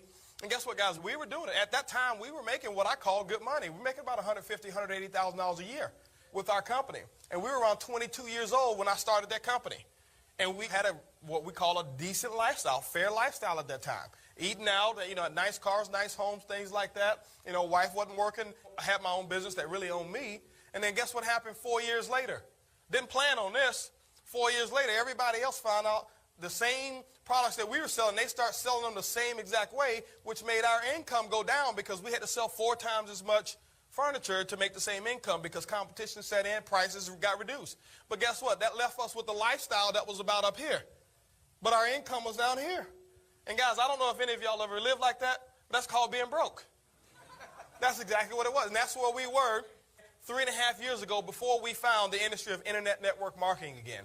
And you know what? What we did is we got on our knees and we were just praying and we were asking for God to send something into our lives so that we could make a difference financially. And we thought it was going to be more customers for our business. It wasn't. You know what it was? It was that telephone call, probably like the one that you got. A buddy of mine called me up and said, hey, Holton, listen, there's some people making a fortune on the internet. We need to take a look at what they're doing. And guess what Mr. Broke Guy was doing at that time? I was so negative. I was negative. Told him all the things of why it wouldn't work. And, you know, everybody's a crook. Everybody's going to jail, all that type of stuff. And the reason I said that because misery loves company. And I didn't want to see him go out and do something successful when I'm over here just settling for mediocrity at that time. Didn't know what I was going to do. 3 days later, he gave me another phone call. 3 days later. Okay, and I'm so happy that he gave us that second phone call because what happened was this, guys. He says, listen, we really need to take a look at what these guys are doing. And at that time, see, I had gone back and I had gotten a job. You know, my furniture business went down, so that means we couldn't make enough money from my own business to support our lifestyles. We were what I call financially dependent on somebody else to provide a job for us. I couldn't stand my job. I was working in sales for a company. Didn't like the job, didn't like the boss, didn't like the secretary. I didn't like anybody over there. I just didn't. And he called me back. He says, Holton, listen, we need to go ahead and take a look. This is what I asked him, okay? I said, listen, who in this company is making some money? You know why? Because, see, my grandfather told me when I was 8 years old, he said, son, listen, if you ever want to become successful in life, find somebody who's done what you want to do and duplicate what they've done. My grandfather died with a 4th grade education, but he died with a whole lot of money. Now, he didn't leave any of it for me, okay, but he had a whole lot of it. And I took that advice and I said, who in this company is making some money? And he proceeded to tell me about this gentleman named Darren. And we called up Darren. I mean, Darren was in Austin. Now, guys, let me share something with you about Darren. This is my first exposure to internet network marketing. He puts me on the phone with this guy, Darren. Now, Darren is from South Carolina. Excuse me, Brad, but he had a horrible accent. He talked faster than Brad, but the only difference was this. This guy had a speech impediment. And when you mix all of that stuff together, you have no idea what they're saying. But the only thing that I got from what Darren was saying was this. He was going a mile a minute. Next thing you know, I heard this calm and easy. I heard, I'm 32 years old, and I've been retired for 8 years. And that I heard very clear. And I reached over to my buddy. I said, you know what? Okay. I said, well, let me ask you a question. I said, how'd you do that? You know, because my parents told me, you know, you retired at 65. And this guy said, I've been, working with the company for X amount of years, and I've been making around a $40,000 income on a monthly basis for the last 8 years. And I told my buddy, I said, you know, this guy has to be lying because companies don't pay people that amount of money who talk that bad. I said, but you know what? I want to find out what he's lying about. And I asked the guy, I said, listen, you know, I'm not interested in making that $40,000 that quickly. What I was interested in, guys, is this. We were just looking for something to get us back to even flow. We were behind on our bills at that time about $500 a month. And I asked the guy, I said, listen, will you still work with me if I only want to make $500 on a monthly basis? And can I get there in the next 2 months? Guys, I'm going to share with you how small my goals were 3.5 years ago. I want to make $500 per month. Now, guys, the internet is creating trillions of dollars. I wanted $500 of it on a monthly basis. So don't look at me now and think, oh, man, these guys have always had big dreams. Yeah, we've been big dreamers and had big goals. But in this industry, guess what, guys? I had 7 years of never making any money before. Okay? 7 years of not making money. And so why would I expect to all of a sudden just become a multimillionaire overnight? I wanted $500 a month. And that would have been a huge month for me compared to my last 7 years. And he says, you know what? Not only will I help you, he said, here, I'm going to give you this to do. And he said, if you go ahead and do this, and this, 9 times out of 10, you'll be able to get that type of income. And guys, this is what we did because we didn't have a choice. I had to make $500 a month, okay? Or they were going to come and start repossessing all that stuff that we had borrowed on credit, if you know what I mean. And what we did is we got in, and I didn't do just part of what he said. We did twice the work that he told us. Okay, and guess what happened, guys? We weren't making, we didn't do $500 our second month in business. Actually, 7 weeks later from the day that I talked to that guy and he gave me those instructions, which was less than 2 months away to make 500. 7 weeks later, guys, I was able to walk away from my job that I hated, and I retired at 27 years old because this guy told me exactly what to do, and we did double what we were supposed to do and then triple what we were supposed to do, and the rewards were absolutely huge. And I never forget when I called in to work, and this is what happened. Work for a company. Anybody here ever been in sales where you have those Monday morning sales meetings? How many of y'all hate those Monday mornings, especially early in the morning? Well, we had our meetings, they were at 8 o'clock. And I had a manager, and I can't say his name, but his initials are PAT. But anyway, and I'll never forget, it was 8 o'clock coming on that Monday morning. And like I said, our income at that time had got up to a point more per week than we were making in a month and a half after 7.5 weeks based on what we were doing in networking. And so we woke up 8 o'clock that morning. I should have been at the office at 8 o'clock. At 8:30, guess what I started to do? I went downstairs, and we started eating breakfast at 8:30. We finished breakfast maybe around 8:50, somewhere around 9 o'clock. I make a decision to go ahead and call Pat. So I pick up the phone, and we call Pat. And I'll tell you guys, if you work for Pat, you don't be late at one of Pat's sales meetings. And so we pick up the phone, I call Pat. So, yeah, this is Pat. I say, hey, Pat, how you doing? This is Holton. He say, don't you know you should have been here, blah, blah, blah, blah, blah. You should have been here at this meeting. And I'm like, ho, watch who you talking to, buddy. Let's just watch it right now. I said, well, I'm just calling in. He said, well, what do you mean? I said, I'm calling in well. He said, well, what do you mean? I said, well, I'm not coming in anymore. Okay? And that was because, guys, what we did was this. What we did is we just put our nose down to, we didn't have a choice. It was like, it wasn't even an option for us. And, guys, that's when success starts to take place. And this is what we did, guys, and this is the model of what our story is. And so if people always want to know, well, Holton, what have you done since you've been in this company to become successful? Guys, all we've done is what I call eat the crust first. Well, what do we mean by that? Some people don't like pie crust, especially when they burn it. Well, I'll tell you what, if you just turn that pie around and you eat the crust first, guess what you have to end with? You have all the good stuff to end with. And so you got to get the hard parts out first. And so when it came to recruiting, when he told us, hey, listen, what you need to do is you need to sponsor this amount of people, I didn't like recruiting people. But guess what I did? I got the hard part out first, and I started recruiting the people, so we ate the crust first. He told us, hey, listen, Holton, you're going to have to learn this. You're going to have to learn that. Guess what? Those are things that I wasn't comfortable doing. Guys, you don't believe this. I know you don't believe this, but I used to be afraid to speak in front of people. Right now, today, even when I do presentations, I get jitters before I come up on stage. You can ask my wife. I get nervous before I come on stage.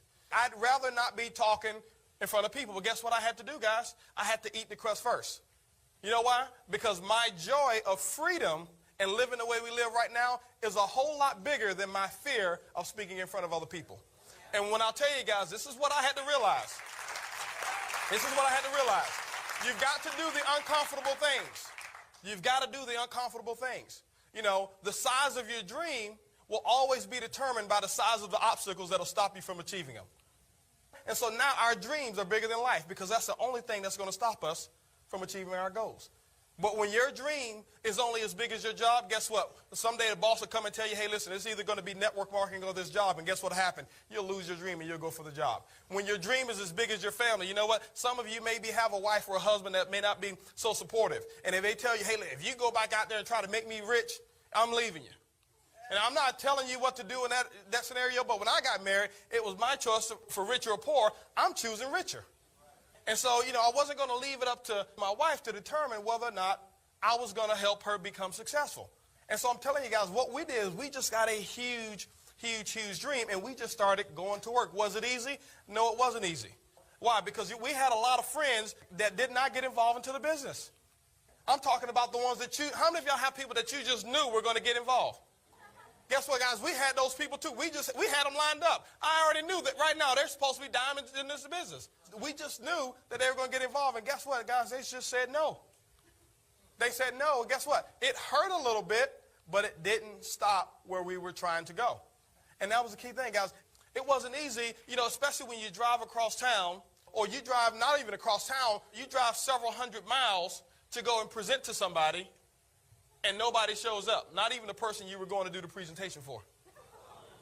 And so that type of stuff wasn't easy. It wasn't easy when we were building the business and we didn't have money, and there were times that we had to make a decision between whether we were going to make sure that we had the business briefing or whether we were going to pay our mortgage payment. You know what some people do? Well, they pay the mortgage payment. But what are you going to do next month? You can't afford the mortgage payment or the business briefing then. And so what we did, we ate the crust first, and we took care of business, because if we took care of business, that means that next month we would have more money for mortgage payment and for our business briefing. And so what we did, we just made sure that we got our priorities in order. And I'll tell you guys, some people look at us right now. We came into this company, and yeah, we had some success, right away. And yeah, we've got some successes that are going on. We got a group that's really on fire. Y'all haven't seen anything yet. And some people say, man, you know what? Y'all just did it real quick. It just happened for you overnight. Guys, let me tell you something. No, it didn't happen for us overnight. Let me give you an example. If you ever want to measure what our success has been, I want to give you an example of our success, of what it's taken for us to get to where we are in this business now. How many of you have ever heard of the story of the Chinese bamboo tree? A Chinese bamboo tree is a tree that they grow over in China, obviously. I did some research, and I figured that out after about 12 hours of research. Yeah. It's kind of like the guy who goes up, to McDonald's and say, hey, listen, how much are those 99-cent hamburgers? But anyway, what you do is this, guys, because you have to be persistent. You got to be persistent. And so Chinese bamboo trees, what you do is you take the seeds and you plant them in the ground. And what you have to do for the first week is you have to water it, a certain amount of water it needs every day. But not only for the first week, the second week, third week, fourth week, the first year, you're watering this plant. Guess what? You see no results whatsoever. Now, you don't see one single piece of evidence that you even planted some seeds. I'm talking about for a whole entire year. Guess what happens the second year? You have to water it every single day, a certain amount of water. And in any day or any time period or any time frame, within a 5-year period of time that you miss watering this plant, giving it the proper water and nutrients, guess what? You have to start the entire process over. And for 5 long years, you will continue to water and go out there every single day and water, and you don't see any results. And I draw a parallel because, there were times before when we weren't as good showing the plan. We go out there and show the plan, won't sponsor. We'll show the plan, won't sponsor. We'll share the plan, don't sponsor. We'll share the plan, don't sponsor. We'll share the plan, don't sponsor. We share the plan and don't sponsor. So we weren't seeing any results coming in. But guess what happens with the Chinese bamboo tree after 5 years of persistent and consistent activity? After a period of about 3 to 4 weeks, after 5 years of consistent watering, that tree will shoot up about 90 feet tall in 3 to 4 weeks. Now, I've got a question for you. How long did it take that tree to grow? Was it 3 to 4 weeks? Or was it 5 years?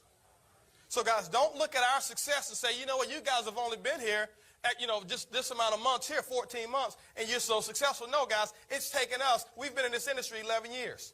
It took us 7 years of cultivating the ground. Guess what? The key thing about the system that Brad has put in place in weekends like this is that you don't have to take 7 years. Because, see, I didn't have this type of training. We didn't have a system like this. It was like throwing mud up on the wall and seeing what sticks. It was the scenario Brad talked about. Our sponsor would tell us, hey, listen, keep doing what you're doing. Keep doing what you're doing. And I say, hey, I made $11 last month. He'll say, keep doing what you're doing. And so with this system that we've got, I tell you guys, it's been absolutely incredible. But that's what it was. It was just consistent effort, consistent effort. And let me give you something that you want to write down, because this is a motto of what we live by. Commitment to continuity produces emotional stability. Commitment to continuity produces emotional stability. And see, what we noticed is this, guys, is that when we were doing the business, you have those distributors that they have one real good week, or they have 2 real good weeks. And they hit it real hard for 2 weeks, and what they'll do is they'll lay off. Okay? Those are the ones that are very unstable, because they'll come up to you. Some days they're high, some days they're lower than a pregnant ant. And so what we wanted to do was this. We wanted to make sure that within a certain time frame, and what we did is we made sure that we locked out 90-day segments that we were completely consistent. Okay? Because I could only be so consistent and so focused for 90 days at a time. And then maybe we take a week of, a break or whatever, and then 90 days again, we just hit it. And we didn't care about how long it was going to take. We never checked the results. We just went out there and we put the work effort in, and then afterwards, we start looking for some signs of success. But we already knew that if you plant, we were going to receive. We already knew that if we did the exact same things that Brad talked about, that we were going to have the same incomes that he'd have. And that's all that we've done since we've been involved in this company. That's it. But the biggest thing was this, guys. We developed a huge why. We developed a huge dream. And that, I think that's the catalyst. That was the focal point. And we just let those long-term dreams and those long-term goals not stop us when we had short-term failures. Long-range dreams and goals keep you in the game when you have short-term failures. But when your goal is just, what are you going to do next week, and you don't accomplish it, that's what wipes you out. And all we've been doing now, guys, is we just been sharing the story. People say, man, you guys are great at presenting. Guys, it's not about presenting. You know what we do? We just get up and we share our story with passion. You know why? Because I can look each person in the eye that I bring into this business without a blink, without a doubt, they can be successful in this business. When we believe that they can be successful in this business. And so when people get in, when we talk to them about the business, they don't get in because we make X amount of dollars per week. They get in because they know that we believe and that we know that we can help them make money. And if you're having a problem bringing those people to the business, check your belief. Check your belief level. It's not the program. It's not the people. It's not the system. It's your belief level. And guys, what are some of the results? Well, what does it accomplish for us? Because, you know, sometimes you come here, you get all of the training, and you get the why, and you get the, Brad did an incredible job on getting you right yesterday. And then we talk about, you know, the systems, the ad programs that he's put in place. But sometimes you don't see enough of the results. You don't see enough of the results. I just want to share with you in the last couple minutes, well, what has it meant for us to be successful in network marketing? What awaits each and every one of you if you just go out there and be consistent and persistent 90 days at a time in 90-day intervals and make a decision that you're going to work this business and quitting is not an option? First of all, if that's an option, it's not going to happen. Well, let me tell you what some of the results are. When I had that job, I told you I was able to flush that job. And now we've been financially independent since I was 27 years old. That was 3 years ago.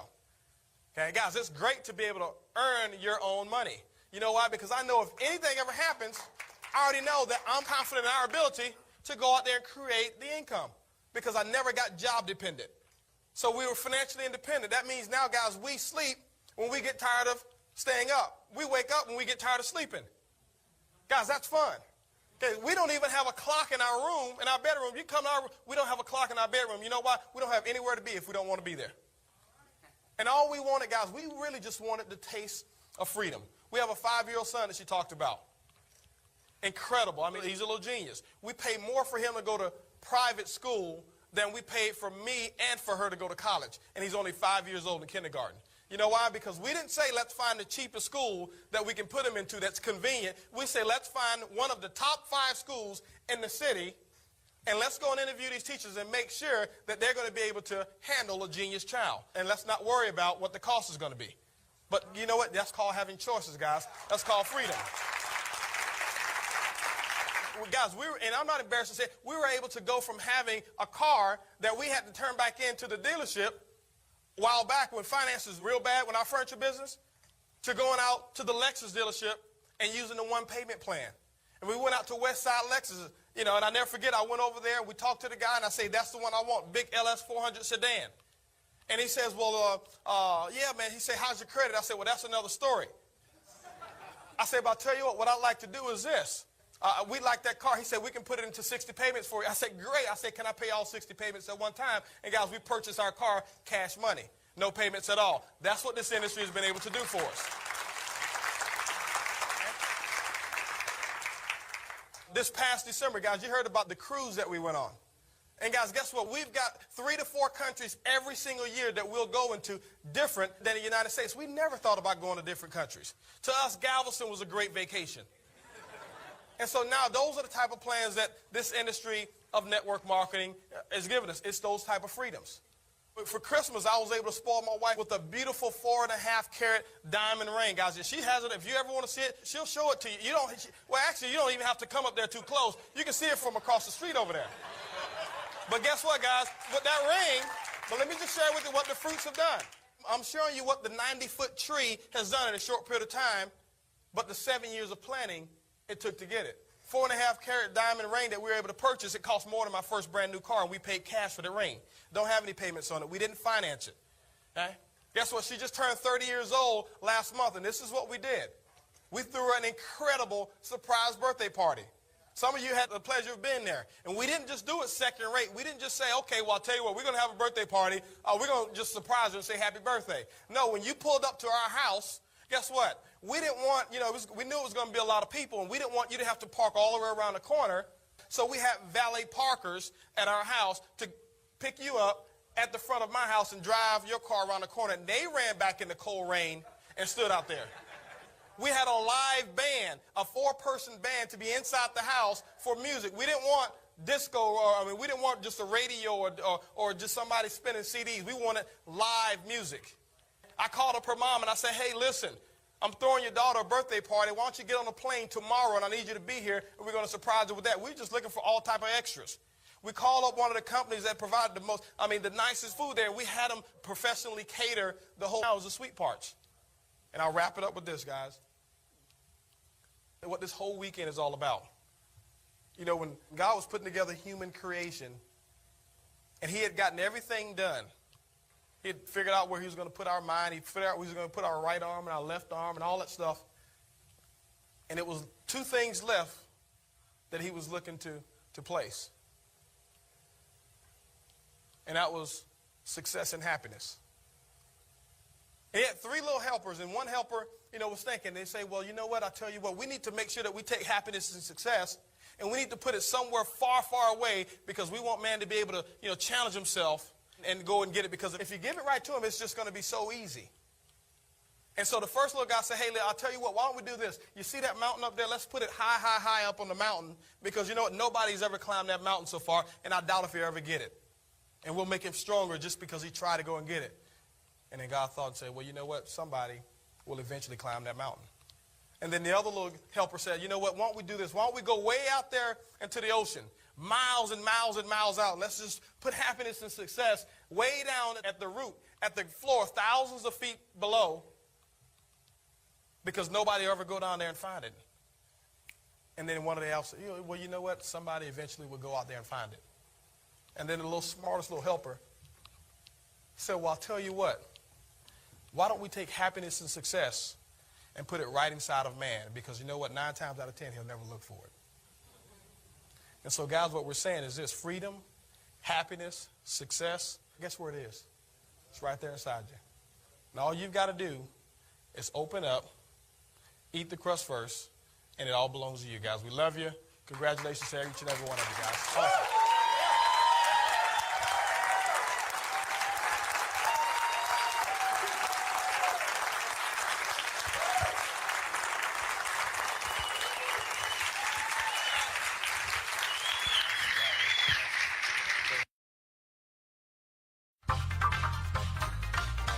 The first step, be in a hurry. Be in a hurry. Well, what do you mean be in a hurry? Be in a hurry. You don't have a lot of time. This is not lollygag time. This is not time to socialize. This is not time to talk shop. And no, this is not time for that. You're making a phone call with a purpose. So be in a hurry. The second thing, show value. And the third step, take it away. Every time you make a phone call, prospecting, guys, this is your formula. Be in a hurry, show value, take it away. Be in a hurry, show value, take it away. Next time you come to training, I was going to ask you, when you're making a phone call, what's your purpose? Be in a hurry, show value, take it away. That is the formula. Remember, there's one objective for making phone calls. That was the formula, but there's only one objective. How many people believe that the objective is to sponsor people? Raise your hands. No. Wrong objective. That's why it's hard for you to pick up the phone, because you're trying to sponsor them. And those who believe it's to sponsor people, I guarantee you're talking too much. And if you're talking too much, people are not coming out. When people are not coming out, you're getting frustrated. How many of you have felt like that before? You follow what I'm saying? The purpose of you making a phone call is to collect a decision. What do you mean collect a decision? I'm a decision collector. Matter of fact, I think I'm going to put that on my business card. Holton Buggs. Decision collector. It's a conversation piece, first of all. But you're a decision collector. What do you mean? I just collect decisions. I get paid for decisions, yes and no. I'll show you how you get paid for people telling you no. How many of y'all love to get paid for people telling you no? Some of you say, man, I'd be platinum already. I'll show you how to do that, okay? Now, this is what you do here. You're going to be in a hurry. And I'm going to do some role play here. And I've got my list.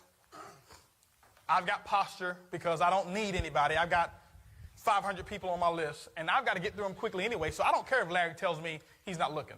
I'm just looking for a decision. So I'm going to get on the phone, and I'm going to start a call, and I'm going to give you a couple of examples of scripts that I've used in the past. Now remember what these scripts are. Scripts are typically, or really nothing more than a guideline of things that you really can stay within those lines, but more importantly, things that you should not say. That's what a script is. But you take that script and you incorporate it with your own personality. Everybody doesn't have the same personality, and things that work for me exactly the way I do them may not be the same to fit your personality. You follow what I'm saying? So now, can you use an exact script? You sure can. I didn't get this script right here that I'm going to give you. This wasn't originated by me. I learned this script from somebody else in network marketing who was a multimillionaire. And I took exactly what they said and made it work for me. I pick up the phone. First thing I'm going to do is I'm going to call. And let's say I've got Regina at the top of my list. Regina's on my list, and I'm going to give a phone call to Regina. Remember, what my purpose is to collect a decision. My formula is to be in a hurry, show value, and take it away. So, Regina picks up the phone. The phone rings, ring, ring. Hello. Hey, how you doing, Regina? This is Holton. What are you up to? Doing great. Listen, Regina, I'm about to walk into a meeting. Don't have a lot of time, but I needed to ask you something real quick, Regina. Okay. Regina, if I found a way to make a fortune on the internet in the next 6 to 12 months, would you want to know about it? Absolutely. Listen, Regina, I'm working with some people right now, extremely successful. I'm about to meet with them shortly anyway. 7 o'clock at the Hilton Southwest Hotel off of 59 in Hillcroft. I need you to be there professionally dressed. You can be there at 7 o'clock, can't you? Sure I can. Great. I'll give her the directions, whatever it is. Regina, I will see you there on Thursday. Talk with you later. That's how simple an invite should be. If you're on the phone longer than 75 seconds, typically you're talking too long. Really, it's 60 seconds. 75 seconds, if you're on the phone 75 seconds or less, it's a great invite. If you're getting over 90 seconds to 2 minutes, they ain't coming. They ain't getting in the business. That's just what the numbers are. I was very quick. I was very purposeful. I let her know in the beginning that I didn't have a lot of time. And because she knew that in the beginning I didn't have a lot of time, she didn't ask me a lot of questions. How many of y'all get questions all the time when you call people? It's because your posture is weak, and it's because you're spending too much time getting to the message. And you're doing it with a lack of confidence. Sometimes you'll get rebuttals. And I'll just show you how to overcome them real quick. You'll get some mild rebuttals. And sometimes you'll get strong ones. Mild rebuttal. I'm calling, let's say Edwin's at the top of my list. And I'm going to call Edwin. Phone ring. Ring, ring. Hello. Hey, Edwin, how you doing, man? It's Holton. Hey, Holton, how are you? Oh, doing great, doing great. Hey, listen, I'm about to get on a conference call real quick. I don't have a lot of time, but hey, I need to ask you something real quick. You got a quick second? Just a minute, man. Listen, that's all I got anyway. Edwin, let me ask you a question.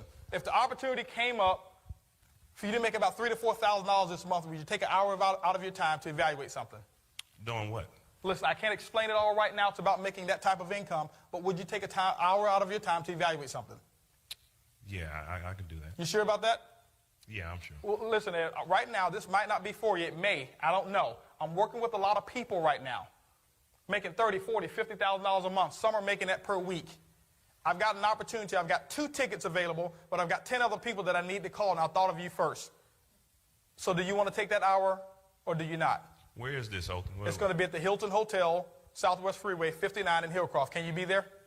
Can you tell me a little bit about what it's about? I'll tell you what, Edwin, this is what we'll do here. Whenever you decide that you want to get some information, give me a call back. I've got some other people that I want to give these tickets to. I'll talk with you later. Goodbye.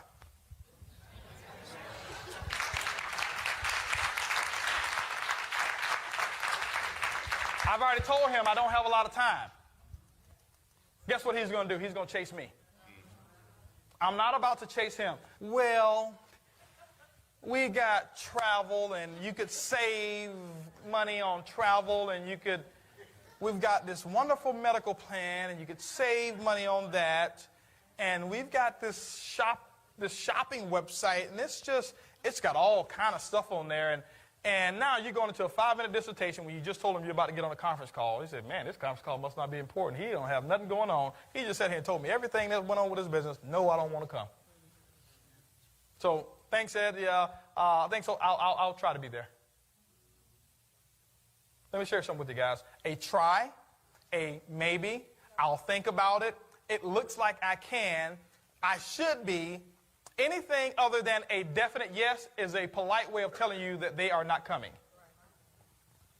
Don't be afraid to have a person tell you no. You want no or yes. You don't want maybes. People get off the phone, somebody tell them, I think I'll be there, and they get so excited, and they come to the business briefing. You know, I got 7 people who are supposed to come. And guess what? They were supposed to come because they told you they might be able to be there. And you took that as a yes because you were afraid to stand up for your multi-million-dollar business and have them make a decision for whether or not they were looking for the information that you asked them about. Get a decision right away. Get a decision. So you saw what I did is I was in a hurry with Regina and Ed. Listen, I don't have a lot of time. I'm about to get on a conference call. Some of you say, well, you know what? I may not going to be get on the conference call, and I don't want to lie to my friends. Well, as soon as you hang up, call a conference call line. Just call it. That way you're not lying to them, right? I'm about to walk into a meeting. Well, you know, I don't want to tell my friends I'm not walking to a meeting, and they know I'm at home. Okay, call your wife and say, hey, we need to have a meeting real quick. Call your husband, hey, listen, we need to have a meeting real quick. And you have a meeting, hey, this business is awesome. Meeting's over. I'm telling you guys, what you have to do, you have to create your own realities, create your own environment for success. So the first thing, I was in a hurry. Second thing is, I show value. If I found a way to make a fortune on the internet in the next 6 to 12 months, would you want to know about it? I don't say, would you be interested? Would you be interested implies that they have to make a decision whether or not they're going to do it at this time. I'm not looking for a decision of whether or not they're going to do the business. I'm looking for a decision on whether or not they want to know about it. Would you want to know about it? Yes. Okay. Great. If you want to know about it, 7 o'clock here, hotel. If you're doing a PBR, hey, 7 o'clock, my house. Be here on time. Don't be afraid to ask people to be here on time. Some of you are afraid to tell people to be there on time because you think they may not come. You don't want them. If they don't respect you enough to be on time, you don't want them. Tell them, be on time. So I showed value. With Edwin, I had to take it away. Edwin, this may be for you. It may not be for you. So he was an example of a mild take it away. He was an example of me taking it all away. Because I'm not going to get off the phone letting him think that he won. I'd rather get off the phone having my self-image built, me feeling strong and proud about my business, than letting him get off the phone thinking, yeah, he tried to call me and sucker me into a deal. And then you know what? I'm internalizing that, thinking that what he's thinking about me, and that's why some of you won't make more phone calls, because you're worried about what other people think about you. Let me share something with you. Other people that you've called that turned the business down, they're not thinking anything about you. They're going on with their life. How many of you recently had somebody knock on your door to try to sell you something? Some of you have. Now, did you buy it, Larry? No. Let me ask you a question. When you turned it down, did you go in the house and start talking about that person? And no, you just went on with your daily life. Now, what if that person thought that, man, he in there telling, raving about me and all this stuff, and then that person would have a real bad day and they wouldn't be a successful person in that business. They went on about it was next. You're collecting a decision. See, I collected a decision from Edwin. I made the decision for him. No, he's not looking. I'm telling you guys, I don't get off the phone without a decision at all. I don't get off the phone without a decision. Now, there's some other approaches. There's some what we call backdoor approaches that you can use. For people that are 4 checkers, let's say you're a 2 checker, and you know it. Be honest with yourself. If you know that you're a 2 checker, the worst thing you can do is to not be real with yourself right now, presently. If you're a 2 checker, you know it, work on becoming a 3 checker and then a 4 checker. But let's say you're a 2 checker, you got people on your list who are 4 checkers. And they don't respect your ability enough to, listen to the business that you're doing. And you'll have some people like that. Those of you who have people like that, you can become more successful than the 4 checkers that are in here. And all you do is just use the backdoor approach. Now, with the backdoor approach, the conversation or the phone call may be just a little bit longer. just a little bit, but you're still doing the same exact thing. You get on the phone. For example, I'm calling Edwin again. Hey, Edwin, how you doing? This is Holton. Now, let's just say I used to work for Ed. And Ed was this big guy, multi-millionaire, and, I used to work for him. So, typically people who work for somebody else, that other person normally is has the authority, if you know what I mean. And people don't typically owners of companies don't like to do the same business that their employees do. If you notice, they don't hang out the same places y'all hang out either. They have a different country club membership. Well, they have country club memberships. First of all, okay? Now, so I want to, Edwin to see the business. And so I have a lot of respect for him. And I know he has respect for me in terms of knowing that I'm an honest person, knowing that I'm I'm a go-getter a little bit, and knowing that I'm somebody who wants to achieve some things out of life. So I call Edwin up. Hey, Edwin, how you doing? This is Holton. Hey, Holton, how are you? I'm doing absolutely incredible. Edwin, listen, I don't have a lot of time, but I want to know, is this a busy time for you? Do you have a quick second? I need to ask your opinion, and I need some advice on how you can help me. Oh, absolutely, Holton. Go ahead. See, people love to help people. Especially people in those positions, they love to help people. So what I'm going to do is this. He says, yeah, sure, go ahead. Edwin, listen. Recently, I just came in contact with some very successful people. People like yourself who are making $30,000, $40,000, $50,000 a month. I know he's not making that, so I'm putting him in that category. And the information looked good. But you know what? I'm a little confused here, and I would like to have your opinion and your evaluation on whether this is the right opportunity for me. I can't explain the details, but I want to know if you would be willing to take your time out for an hour of your time to evaluate it. And what I'll do is, you know what, I'll pay for lunch for us or something like that, or pay for dinner for us, and we can go have dinner afterwards. But that would be doing me a big favor. Could you carve out an hour of your time to help me out in that way, Edwin? Oh, absolutely, Holton. Great. Well, listen, what I'll do is this. The directions, this is the directions. The location is going to be here. It starts at 7:20. They recommend it, to get there just a little bit early to meet one of these very successful people who are going to be presenting. And I'll see you there at 7 o'clock. Okay.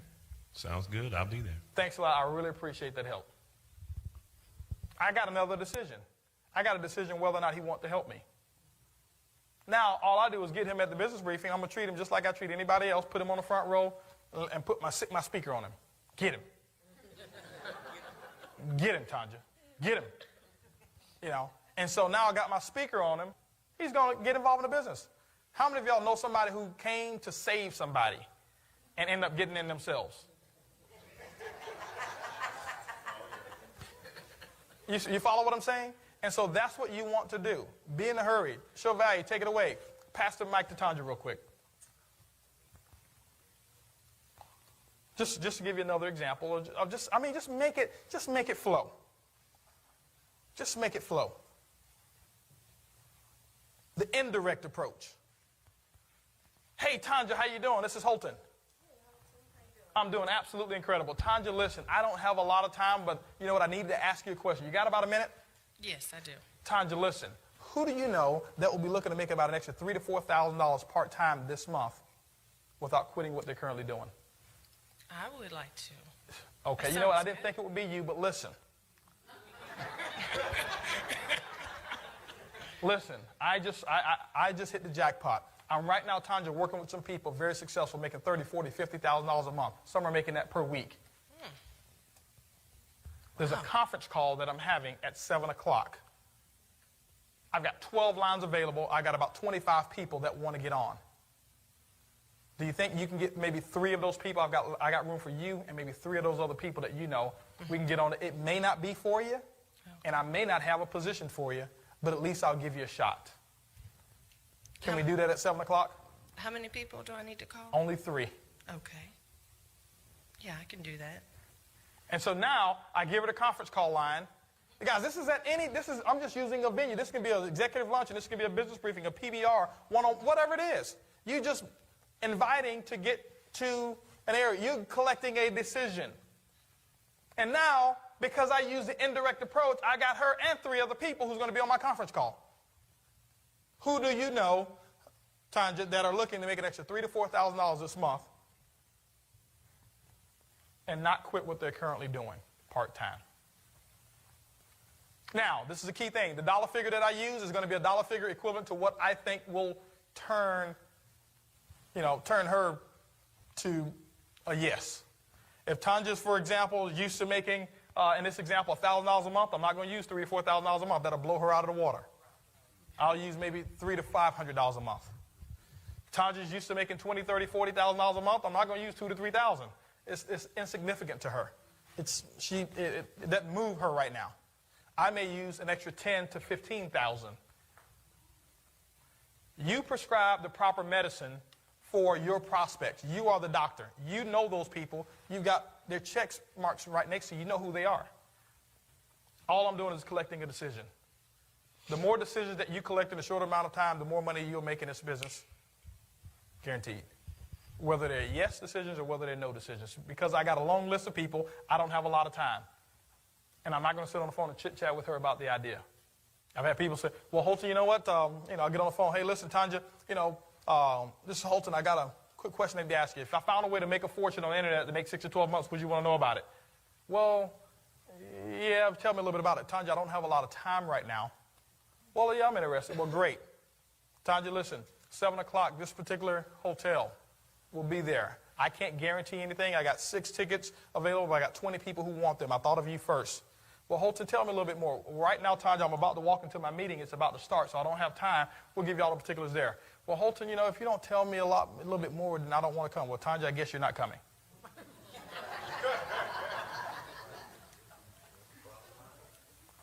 Thanks for the 50. What do you mean?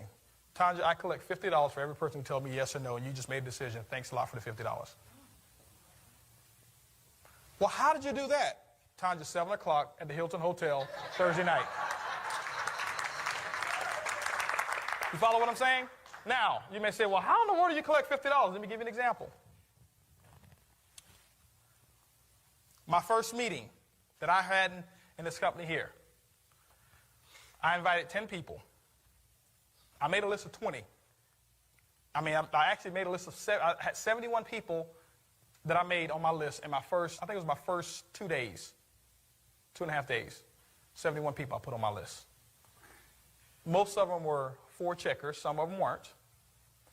And my list continued to grow. It continued to grow. And what I did was this. I was having a conference call. And I only wanted my 4 checkers, strong 4 checkers on this particular conference call. So I didn't call everybody. So I made a list of my top 20. These would be the people, what I call your $1 million 20. If you were starting a multi-million-dollar business, who would be the people that you want on your board of advisors? It was these people that I put on that list, my $1 million 20. Out of those 20 people, I was able to get a hold of about 12 to 13. 10 of them said that they would get on a conference call. Okay? 8 of them got on the conference call. 7 of them got started. That first, for an hour, and my income as a direct result of those people getting started, buying the products, buying the packages to get in, I made $1,250. 7 got started, but 10 made a decision. What's $1,250 divided by 10? $125. I made $125 for each person telling me yes or no. So I divided my income that I made by the number of decisions that were given to me. And so many people, they internalize the no's. The no's, you get paid for those too. How many of you have sponsored an executive plan in this business? You made $240 as a result of them buying the products. How many of you had to at least call 5 people to get that one person sponsored? Okay? And out of 5 people who made a decision, you made $240. 5 goes into $240, what? 49? You made $49 for every phone call that you made. Thanks for the 50. If you look at it that way and you create your own environment of success, and you know that you make $50 every time you make a phone call and collect a decision, a proper decision, when you called a 3 or 4 checker, how many phone calls would you be willing to make? How many decisions, James, would you be willing to collect? Or would you sit there and let those people stay on your list and let that money sit into a bank account that you don't even have the PIN code to? See, the phone call is nothing but the ATM card. The phone is the ATM debit card. That's what the telephone is. The money is sitting out there. It's right now in a bank account for you right now, waiting for you to do whatever it is that you want to do with it. But you have to have the ATM card. But the ATM card doesn't guarantee you money. Tens of thousands of dollars on this account here, and that's my business checking account. Go use the ATM machine. Get it out. See, the phone is the ATM card. Picking up the telephone and making a phone call is the 4-digit code that you need to get the money out. Because every one of you have a telephone. But everybody doesn't pick it up. You follow what I'm saying? Now, I'm not going to give you the code. You got to pick it up yourself. Wow. You mean to tell me that there's money just sitting out there in the bank account waiting for me, and all I've got to do to get it is just collect a decision? Absolutely. If you want to make a little bit of money, collect a few decisions. But if you want to turn your network marketing business into a cash cow, then collect a lot of decisions. What we want to cover right now, we've gone through the dream. We've talked about reasons why. We've talked about the importance of list building, contacting and inviting, the importance of a sense of urgency. We've talked about how to build through the cold market. What we're going to talk about now is three-way calling and the importance of edification. This one here, guys, is so important. I want you to understand the importance of this tool. Remember what we talked about. Tools are just nothing more than systems or mechanisms that make doing your job a whole lot easier and simpler. Three-way calling, in my opinion, is one of the most important tools in network marketing. I think it's the most underutilized tool in network marketing as well. Why is that? It's because we have a system of education and most people have not gotten that education and they don't understand the importance of it. So what I want to do here is I want you to pay close attention to this one here. Because if you want to really skyrocket your business, if you want to start building a massive organization, guys, learn how to do three-way calls and learn how to teach your people how to do three-way calls. Teach your people how to do three-way calls, and I'll tell you, you will make an absolute fortune. There's several different methods of exposure that we have in the business. Several different methods of exposure. And I think the baseball diamond really simplifies the steps that you process a new prospect. We have several different modes of exposure. We have executive luncheons, you have business briefings, you have one-on-ones, you have two-on-ones, you have conference calls, you have a sizzle line, you have PBRs, you have several different modes of exposing the business. You can do 3-foot rules, you can do tape handout. And so with those several different modes, each of those modes are very important, but that's just the method of exposure. That's only the method of exposure. So we talk about the zones as well. The white zone is what? Massive exposure. That's when you should understand what your plan is for this month. How many people you're going to send to a business briefing? How many people you're going to have go through an executive luncheon? How many people you're going to do a one-on-one with? Know what your numbers are before you even start the month. I was listening to Jim Rohn and he said this. He said, when should you start your week? As soon as it's finished. To go out and try to start building a week before you've designed it is kind of crazy. What if they start building this hotel before they had it finished up here? Wouldn't work. You follow what I'm saying? So have a purpose. Be on purpose. There's no success by accident. And so understanding this three-way calling is going to be very important to your success in the business. Now, I'm not going to go through the entire warm market training. You've had that before, but I want you to understand something here. You've got your prospects up here, and what your goal is to swing. Your goal is to swing. That's just the sifting and sorting that we're talking about. You sifted and sorted. You got them to first base, and that was to get them to one of these events. Here is the sifting and sorting process. This is what we talked about when you first start building a list and your invite, your approach, contacting and inviting. You've gotten them to one particular event, whether it's a business briefing, whatever it is, any method of exposure. That's first base. That's important. But the key thing is this here. You're trying to get a score. Your goal is to score. Once you've got them here, once you've gone ahead and swung, your goal is to get them to first base and to get them to second base. Sometimes they go all the way from second base and they'll come in and score. Sometimes you have to get them to third base. Well, how do you get them to other bases? It's what we call BAM FAM. BAM FAM. BAMFAM. Book a meeting from a meeting. You book a meeting from a meeting. Well, guess what? A three-way call is a meeting, in my opinion, is one of the most important meetings that you can have in network marketing. Because now this is when you're going to start passing the buck. You're going to start passing on and allow somebody else who has the credibility to use their credibility to close your prospects. So the three-way call is very important. Let me give you a couple of elements and some etiquette on three-way calling and the importance of the edification on three-way calling. First of all, when you're doing a three-way, you want to make sure, if at all possible, you set up a time with your upline to do a three-way. If at all possible, set up a time. Now, sometimes you just may be at the spur of the moment. You have a prospect, a hot prospect. You haven't set up a time. You know that you need to bam-fam, and getting them on the phone with your upline leader. If you may need to get them on the phone with Derwin, get them on the phone with Regina or Ed or whoever it is that you may need to get them on the phone with right away, and you may not have an appointment. That's okay. Try to have an appointment. That way, we don't have to rush. And that way, you don't have to not have your upline be available. So what you're going to do is get them to set up a time. The second thing that you want to do is just make sure that you be on time. If you set up a time at 3 o'clock, 3:03 is not acceptable to call. 3:01 is not acceptable to call. Don't call at 3:05 and say, hey, listen, I've been trying to get him and I can't get him, so we're just going to have to cancel the call, because next time you try to set up an appointment, we may not be available because you've already set up a system and a habit to let us know that you're not going to honor the time that you set up.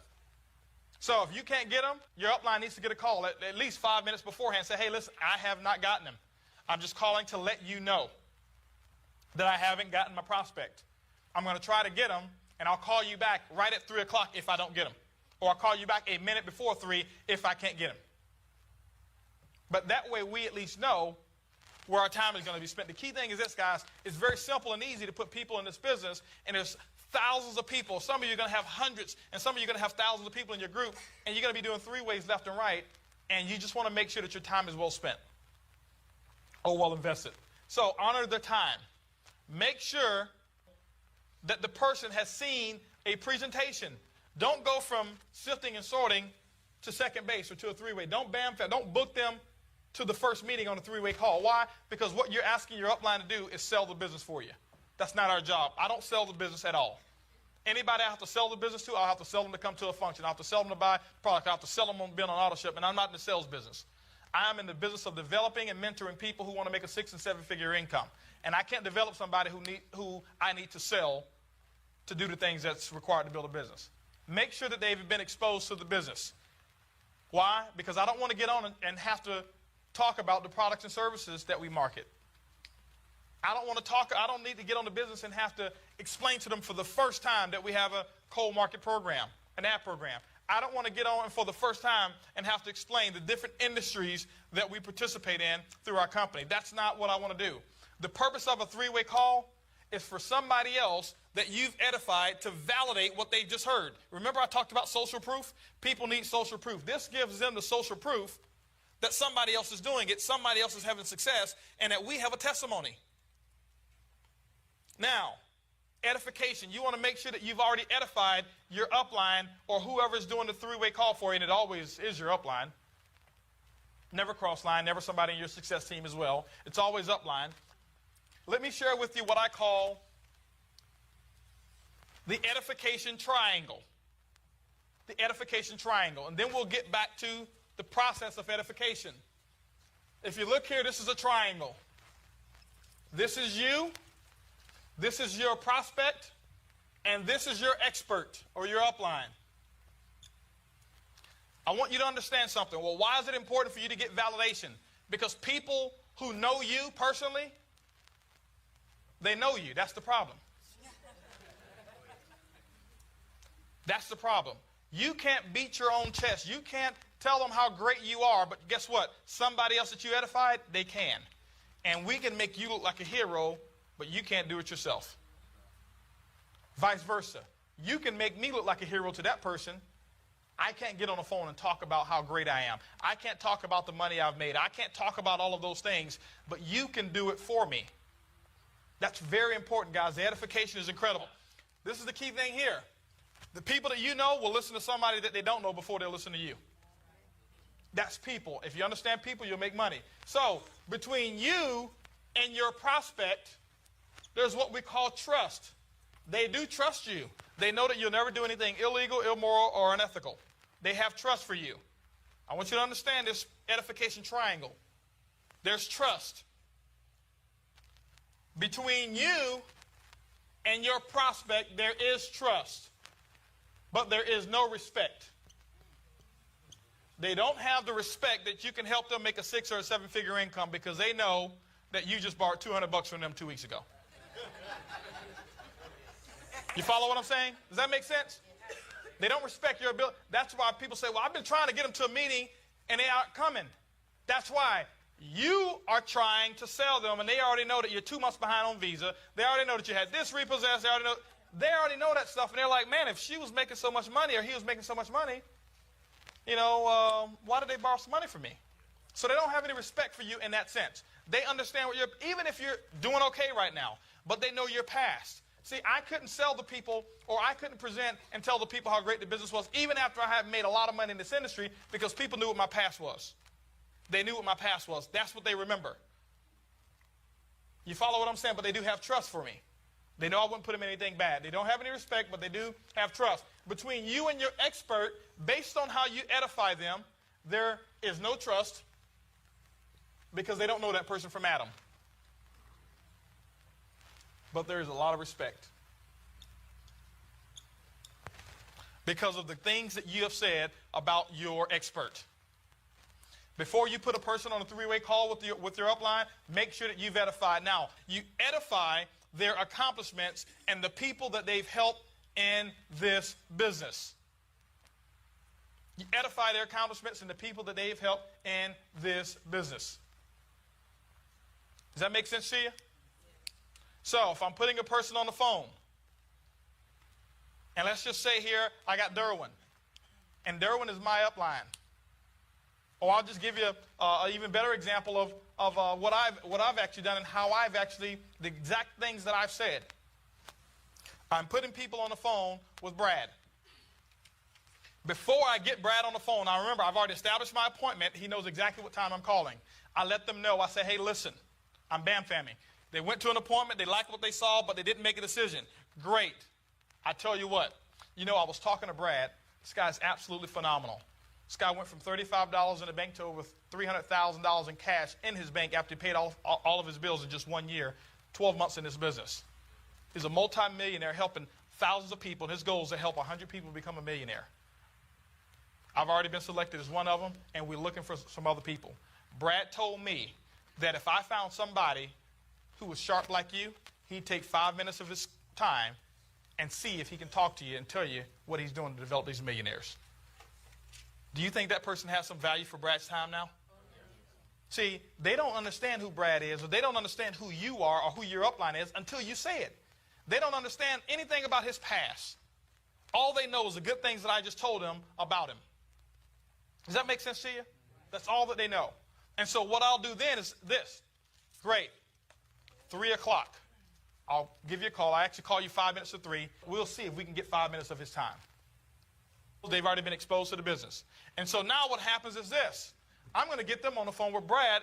This is what's happening, guys. This is incredible. This is why 3-way calls are so incredible. They've got the trust for me, but they don't have respect. They don't have trust for Brad, but they've got respect. Now we've got trust, plus we've got respect. That's going to equal success. Every single time, if you do it right. That's the edification part. I'm going to build him up. I'm going to let them know, hey, he's a very good friend of mine. He's got a large organization. His time is very, very valuable. And I don't know if he can give you 10 minutes, but I'm sure I can probably get 5 minutes. I'm building up his time. I'm making it seem like, hey, listen, this is going to be an honor, because it is, to speak to my upline or the person who's helping me build a business. Let me share something with you. It doesn't have to be a diamond. It doesn't have to be a platinum who you edify like that. Guess what? It can be your upline director. If they've helped you pop an ad in the paper, if they've helped you close a person, if they've done a PBR for you, guess what? That's the person who's helping you. Once upon a time, I was a director. People couldn't edify me as a platinum, but they edified me just like I was a platinum. You follow what I'm saying? It's not the pen that you edify, it's the person. It's the person that you edify. You edify the person. Now, so I've already done my edification. Don't get on the phone and then start the edification, because I don't want to hear a 2-minute thing on how great I am. Edify before you get on the phone with me. And then when you get them on the phone, this is how the phone call goes. Hey, Brad, thanks a lot for giving me this opportunity to talk to my prospect or to talk to Greg. Brad, I know your time is very, very valuable. Greg's excited. He saw the plan. And you know what? His major concern was the amount of money that could be made. Or his concern was that he'd been in network marketing before and really wasn't able to build it, wasn't plugged into a system. Greg, I want you to meet Brad Hager. This is my upline. This is the #1 income earner in the company. I've told you a lot about him. Greg, I want you to meet Brad. Brad, I want you to meet Greg. And I shut my mouth. I shut my mouth, and I don't say one other word at all. Zero, nothing whatsoever. Well, why is that? Who's the expert here? My upline. I'm not edifying me, I'm edifying him. As soon as I start to talk before I'm spoken to, what I'm saying is that he's not the expert. You need to be listening to me, and so what he's saying is not important. Because most of you are on the phone, especially the brand new people, you're so excited, and you're thinking, oh, you know what? I hadn't heard him talk about the ad program. You didn't tell him about, you didn't tell him about this particular product. You didn't tell him about how you can save money on travel. You didn't tell him about this and that. Because, see, you're on one wavelength, and we're on a whole nother one. That's why you always do 3 waves with somebody who's plugged into the system who understands people. Because, see, because we understand people, we know what motivates them, and that's why we get paid the big bucks, because we've learned the art of dealing with people. There's certain things I may say to a Bobby that I may not say to Wendy. There's certain things I may say to Wendy that I may not say to Regina. Certain things I'll say to Kenneth that I may not say to Brina, or I may not say to Shanita. Because I'm there listening. See, the 3-way call is not about saying the right things. It's about listening. It's about listening and getting them to sell themselves. You've already done the edification. I'm not going to get on there and sell the business to them. So as soon as you talk, this is what happens here, guys. I want to just give you kind of an ironclad rule. This may seem kind of harsh, but after you do it a couple times, you'll understand how important it is. As soon as you start talking, the first time after we get off the 3-way, I'll let you know, give you a little bit of coaching. Second time you start talking, I hang up the telephone. I'll let you continue the conversation yourself. Hey, listen, I got a call I got to catch. I'll talk with y'all later. And I'll let you finish. I've done it a couple times. Guess what? The people have never, ever, ever come back and start talking again. Guys, that's very, very important. Don't start buying it back. This person is the expert. That means that they understand the business. You've edified them. They have respect for them. They don't have respect for you. So anything that you say is not respected. This is very important, guys. This is the edification and communication triangle when it comes to doing a 3-way call. Your upline typically will ask for the check on that 3-way call. We're going to ask for the check. Should we not get the check, guess what we're going to do? Bam, fam. Bam, fam. Book a meeting from a meeting. They don't make a decision when they're on the phone with me? Great. Well, I'll tell you what, Willie. I understand that you had those concerns and you need to speak it over with your wife. Listen, why don't you do this here? Saturday morning, I'm having a training session. Why don't you come and get these questions answered, because you know what? I want you to understand our orientation program. Saturday morning, 10 o'clock. Let me ask you a question, Willie. What do you have going on at Saturday that's going to put 6 or 7 figures in your pocket? See, I don't ask him, can he come? How many of you made your own decision to come? I don't ask a person, can they come? There's no bondage. None of you are in jail, except from 9 to 5. But anyway, just kidding. So I'm not going to ask him, can he come? Willie, what are you doing at 9 o'clock Saturday morning that's going to put 6 or 7 figures in your pocket? Nothing. Nothing. What are you doing? I'm telling you guys, learn these phrases. You wonder why the 3%ers make all the money? It's because we understand how to communicate with people. I know how to get the right answer from Willie. Willie, what are you doing Saturday morning that's going to put 6 or 7 figures in your pocket? He may have golf planned, but if I ask him, well, Willie, do you have anything planned for Saturday morning? Yes, I got golf. But I'll say, Willie, what do you have planned that's going to put 6 or 7 figures in your pocket? Nothing. Great. Willie, Saturday morning, 9 o'clock, this is where you need to meet me. I want you to see our orientation and our training program. It's going to blow you away, and you'll understand why so many people in this company are making money. 9 o'clock, be dressed sharp. I want to introduce you to some people. You will be there, won't you, Willie? Willie, you will be there, won't you? He says, you bet. He's writing it down. Did you write down, you bet? So I'm bam-famming, if you follow me. Okay? Now, once you've bam-fammed, you keep bam-famming until you get them to home plate. See, guys, I'll tell you, it's a process. It's like an assembly line. It's an assembly line. That's all. It's a pipeline. That's all it is. We can call it a baseball diamond. You can call it a pipeline. You can call it an assembly line. Guess what? When you start a process of an assembly line, they start with the raw materials, with the base, with the frame of what's going on. The frame of what's going on here is you're sifting and sorting. You're finding out if that person is looking for an opportunity. This is where you're looking to collect a decision on whether or not they will get on your assembly line. Once you do that, you put the first part on them, and that's the opportunity. You let them get exposed to the opportunity through some method or fashion. So that means that they started from here on the assembly line, they moved over to here. Now, if they didn't make a decision there, what's going to happen is they're going to move further along down the assembly line, and they're going to get bam-fam to a three-way call. They don't make a decision there, we're going to bam-fam them again, maybe to another three-way call, even on the higher up line. You follow what I'm saying? Don't start out with me. Most of you think, well, you know what? I need to get Holton to do my three ways. No. I was doing three ways when I was a director closing people. Has nothing to do with the pen. Do three ways with your plugged-in upline who understands our system. That's who you do three ways with. Why? Because, see, guess what? If you passed up Bobby and you went straight to me, or if you passed up me and you went straight to Brad, guess what? They may need another three-way call. Who are they going to do it with? Nobody. So you start down here, and then you start working your way up. You know what they see? Man, there's a chain of people that I have access to who understands this business, and each person I talk to make more money and more money and more money. And then they start to see that they have access to that as well. So if they don't get in there, guess what? We bam-fam them to a training. They don't get there, we bam-fam them to a meeting. Guess what? I didn't make a decision on the phone when I first talked to Brad. Guess what he did? He understood. He bam-fammed me to the very next meeting, which was that same day, and I was 1,000 miles away, and it was a $600 plane ticket, a couple $100 a night for a hotel, and I had 4 hours to make a decision. But what if he was some inexperienced rookie scared to ask me, what am I doing to make a 6-figure, 7-figure income in the next 4 hours? I wouldn't be in the business today. I guarantee you, if I would have waited till he came to Dallas, it would have never happened. The be-back bus never comes back. The be-back bus never comes back. Well, you know what? I'll be back. I'll just come to another meeting. The be-back bus never comes back. And so I wouldn't, and you wouldn't be here either. But I was so glad that he had the fortitude to say, hey, what are you doing today? Why don't you come meet me today? I had 4 hours to be there. I made a decision quickly. Okay, I'll do it. Went, saw the plan. He bam-fammed me. I didn't even sign up when I was there. I wanted to play hard to get, like I'm some big, big shot. Guess what?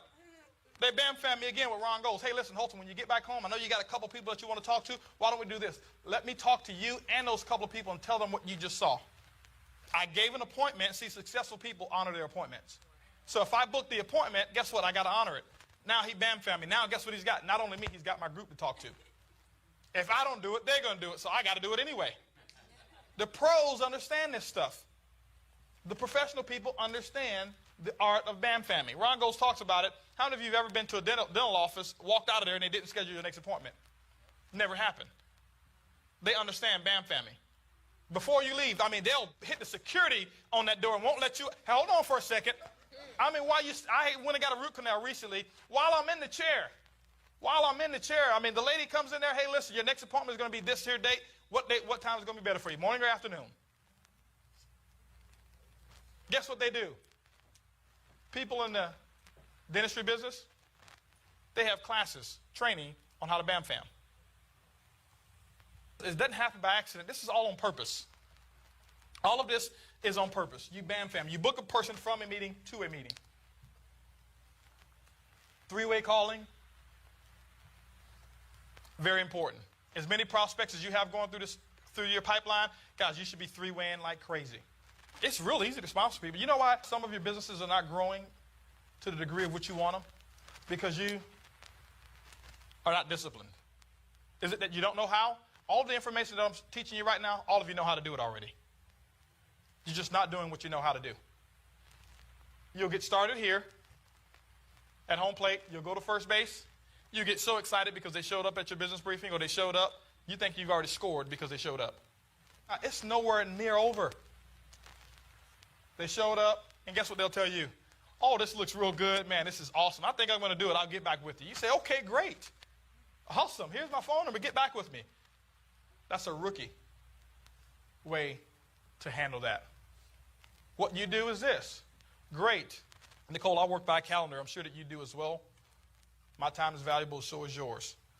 I know you want to get back with me, but let me see when you can. I'll take out my calendar. It's a Thursday business briefing. Great. I'll tell you what. I've got tomorrow and Saturday open. Which day is better for you? Friday. Friday, I've got 2 times available, morning or afternoon. If we do morning, we'll do 10 o'clock tomorrow. Tomorrow afternoon, we'll do 4 o'clock Friday. And I only have about 15 minutes to go over some things here. Which time can we do, 4 o'clock or 10? I give them, it's called the alternate close. I let them choose one. Either or. Either or. You give them 2 options. They have to choose one. People are conditioned to make a decision based on the options that they have. How many of you have ever gone to a buffet that didn't have lobster and say, hey, listen, can I have lobster? You don't say that because that's not your options. You choose what's on the menu. I always provide a menu. Here, 10 o'clock or 4 o'clock, that's the menu. That's what you're going to choose from. Great. Let's go ahead and take out our calendars and let's mark that. Wow, what a concept. You mean to tell me you take out a calendar when you BAM-famming? Absolutely. BAM-famming without a calendar is almost certain to end in disappointment. 4 o'clock tomorrow. Tell you what, this is what I need you to do.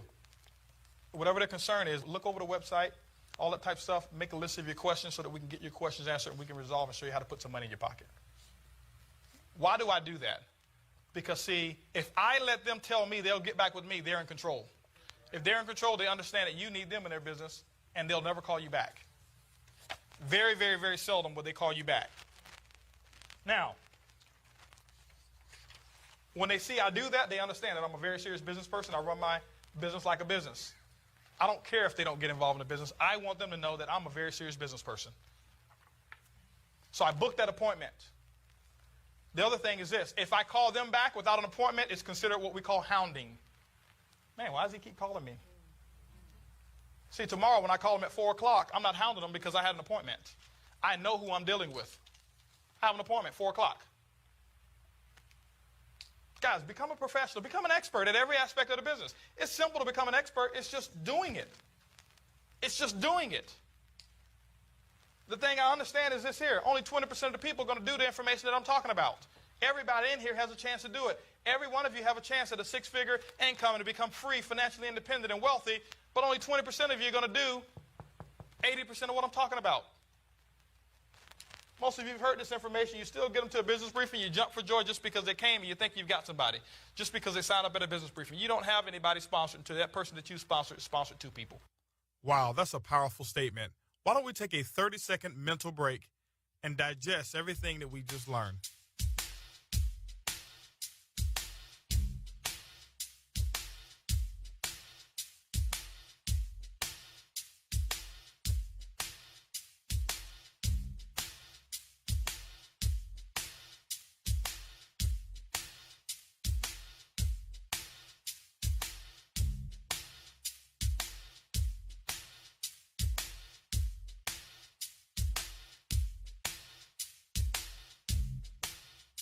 If you don't go through this process, you can't do it for them and you can't teach them. And so all you teach them is bad habits of getting excited when a person comes to first base. And then now you got a whole bunch of excited people who, hey, we have 15 people at the business briefing today. And they're all excited, going nowhere fast. Because they don't know how to BAM-fam. They don't know how to book a meeting from a meeting. You don't know how to do 3-way calls. Guys, learn this. This is the art. 3-way calling is an art. Edification is the fuel that makes the 3-way works. Don't ever get on the phone and say, hey, Holton. Holton, this is John. John, this is Holton. Go ahead, Holton. No edification whatsoever. I can't tell that person anything. Trust me. Hey, Holton, listen, you know what? Hey, listen, this is a guy here. He's interested in the business, and I want you to talk to him. Holton, John Holton. You've taken all the power away. See, you know what John thinks? John thinks I'm just like you. He doesn't have any respect for you, so he definitely doesn't have any respect for me. and he doesn't have any trust for me. So nothing I say is meaning anything to him. That's why the edification is very important. You understand? That's why the edification is very important. While you're edifying, how do you edify? You edify with stories. You edify with stories. You don't have to edify with facts and figures. Edify with stories. Stories are the most important aspect of edification. How do I build my business? I tell stories all the time. I've made more money from talking about Mama Graham than anybody else in my group. Now, is she the number one income earner in my group? No. But her story, in my opinion, is the most phenomenal in this entire company. 75 years young, bronze executive in the company, making more money in this company here than she ever made in corporate America for working 35 years. Is that a strong story or what?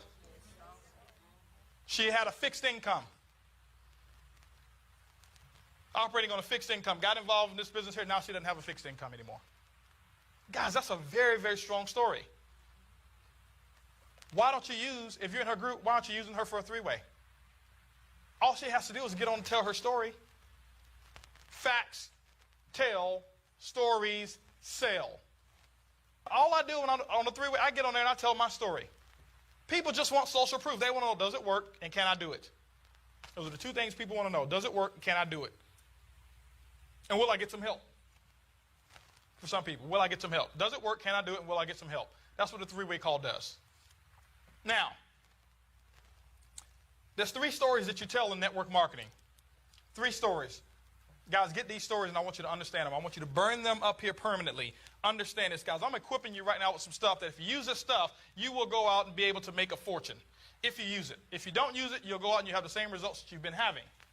Now, the first story in network marketing is your upline story. Why? Because you just got started and you don't have one yet.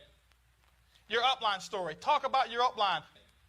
I talked about the upline. I talked about the help that I got from the upline. I talked about how they were on time picking me up from the airport when I went out there to see the business. It was stories. I was just sharing stories. I didn't tell them anything about the company because I didn't know anything about the company. Some people try to get so educated on the facts and figures of the company. How this works, how does this product work, how does that work, how does this work, how does that work? And guess what? People are not interested in that. I give an example all the time. Who in here, I'm going to give you another example. Who in here in the business is less than a month old? Danny. Danny, how much volume does it take to get a car bonus? How much volume does it take created in your business to get car bonus? 100 BV, he says. So who else in here is new? This is not to embarrass anybody. How much volume does it take to get matching bonuses? Don't know. Who else in here is a month old? Now, raise your hands if you're, I'm proving a point here. Julian, question, how much volume does it take to cycle 4 times? You don't know. Now, Danny, when I got started in network marketing, was I rich or broke? I was broke. Did I own a company? Did I work for somebody else? Or no, did I have both? I had both. Danny, what kind of car do I drive?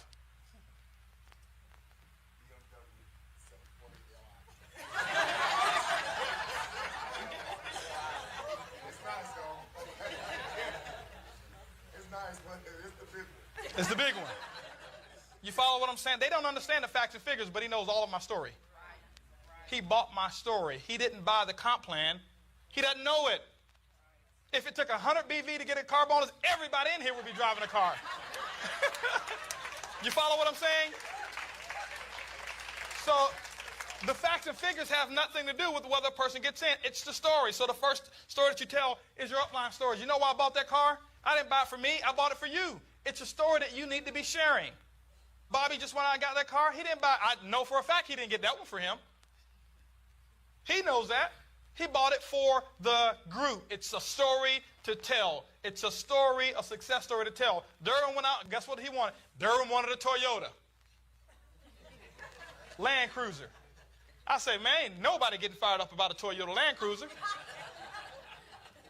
You better go over there and get yourself one of those Lexuses. He got a Lexus. Why? For the group. It's a story to tell. I tell about their story more than anybody else. Bobby only had his car 2 or 3 days. Man, I probably told that story about 20, 30, 40, 50 times. To people who are even in the group and to prospects. You follow what I'm saying? It's the stories that we tell. Upline story is what you tell. Now, people are going to ask you questions like, well, hey, how much money have you made? I don't know. All I know is this. That's all you need to say. How much money have you made, Brina? I don't know. All I know is this. I'm working with a guy named Holton Buggs. This guy was broke when he first got started in internet network marketing, $250,000 in debt. Now he's completely out of debt. The company just purchased him a 745 BMW Li. It's an $84,000 car if you want to go out there and buy it brand new. This guy's helping so many people earn a high six-figure income. He's helping me. I got a question for you. Who's helping you? Do you understand what I'm saying? It's the stories. It's the stories that sell. It's the stories.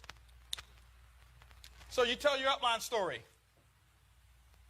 How much money have you made? I don't know. All I know is this. The person who I'm involved in business with had $35 in the bank. 12 months later, had over $300,000 in cash that paid off all of his bills, and he's helping 100 people become a millionaire.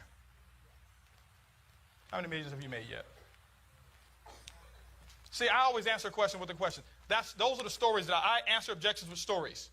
I edify with stories. Those are the stories that I tell. First story. Second story that you tell is your story. Your story. When you get one. Some of you don't even understand that you have a very strong story. How many of you have at least sponsored one person? At the executive level. George, your story is so powerful you don't even understand it right now. He doesn't understand it because he tells it all the time. He does understand this. Let's say, I know George sponsored his first 2 executive plans. How long did it take you to do that? About 2 weeks? Now, this is the key thing I want you to understand. How much time did you put into sponsoring those 2 people? How much time did you put into sponsoring those 2 people? How much time was the presentation? 2 hours. A piece? So that's 4 hours. Let me share a story. Well, how much money have you made, George? I don't know. I don't know much about this business at all. All I know is I'm plugged into a system that's incredible, and with 4 hours of work, I made over $480. It's a little over $120 an hour. Now, how much you say you make an hour again? You don't have to be a platinum to have a story. Some of you who've run ads, how many of you have run an ad and had at least one person to call? 2 people, 3 people. Most of you had, some of you have 50 people to call. How much money have you made? I don't know. All I know is this. Part of our system allows us to attract all kinds of people around the country to call us about our business. Matter of fact, this week, I just ran one of the ads, and I had 15 people call me who are looking for a call back, and my upline and myself are going to decide which ones we're going to put in our business. How many people have called you lately about an opportunity? It's a story. I'm telling a story about the system. I'm not getting into, well, I made X amount of dollars. You know why? Because I'll tell you this. When I used to tell people what my income was, it was either too much or too little. It's never the right number. I tell a story. I tell stories. That's all I tell. Hey, listen, you know what? Before I got involved in internet network marketing, I had a car repossessed. I got involved in this industry, and I was able to go out and buy me a Lexus cash. Don't know. But I just tell stories. I don't tell them what my income is. I just tell the story. That's your story. How's it working for you? I don't know. All I know is this. You know, my first time exposing this business to people, we put about 8 people in our organization. I have no idea how it works, but this thing is growing like crazy. It could have been 8 CPCs. It could have been 8 wholesale IBOs. It doesn't matter. They will go back and leave with that story. Third story that you tell is the most important one, and this is your success team story. Your success team are the people in your organization that you're helping build a business. Some people call it downline. I just don't like the term downline or referring to people as a downline because I don't look down on anybody. Want people below you? Go walk in the graveyard. Some of y'all will get that later on. Okay, now, so, success team. How's it working? I don't know. All I know is this. One of the people that I've been able to help become financially independent is a guy named Bobby. He answered one of our ads, got involved in the business, replaced a 6-figure income, and just bought a brand new BMW. I think it's working okay. How's it working? I don't know. You know, one of the people I sponsored, named Regina Baker, got involved and never had made any money in this industry before. She's the number 25 income earner in the company out of 35,000 people. She's doing okay, completely retired, financially independent. How's it working? Well, I don't know. One of the guys I sponsor, his name is Derwin. Derwin got involved in the business, had experience, never made any money, got involved, and 2 months later was able to not need a job anymore after working for this company for 11 years with an engineering degree. He's the number 11 income earner in the entire company out of 35,000 people. You know what they're thinking? You must be way up there. Because I'm not talking about me. I'm talking about the people that I've helped. How's it working? Oh, it's working pretty good. How many of you went to college and never ever went to class? Why did all the hands go down? Only people who can do, maybe somebody like Willie can do that. I mean, this guy, he finished college, I think, in 3 semesters. Yeah, but you had to go to class. Now, let me ask you a question. How many of you at least took 3 years to go to college? A minimum of 3 years. After 3 years, got a piece of paper that qualified you for an income that you're not satisfied with? Raise your hands. I got more hands that went up just then. Man, okay. Well, if that's the case, the reason that you went to college is because you needed to get equipped with the essential information and education to be able to perform at a certain level for your chosen field of endeavor. Am I correct? That's correct. Well, guess what? In network marketing, there's a system of education as well. The difference here is that the professors in network marketing make the income that you desire. How many of you would love to have the income that your professors made in your corporate America? Why do you think you've ended up making about the same amount as they've made? Because you've learned from them. Let me share something with you. The created cannot exceed what the creator has done. So if you're a disciple of somebody making $50,000 a year, they can't teach you how to make $51,000 a year, because if they could, they'd already be doing it. They may teach you, but they can't do it with any degree of authority.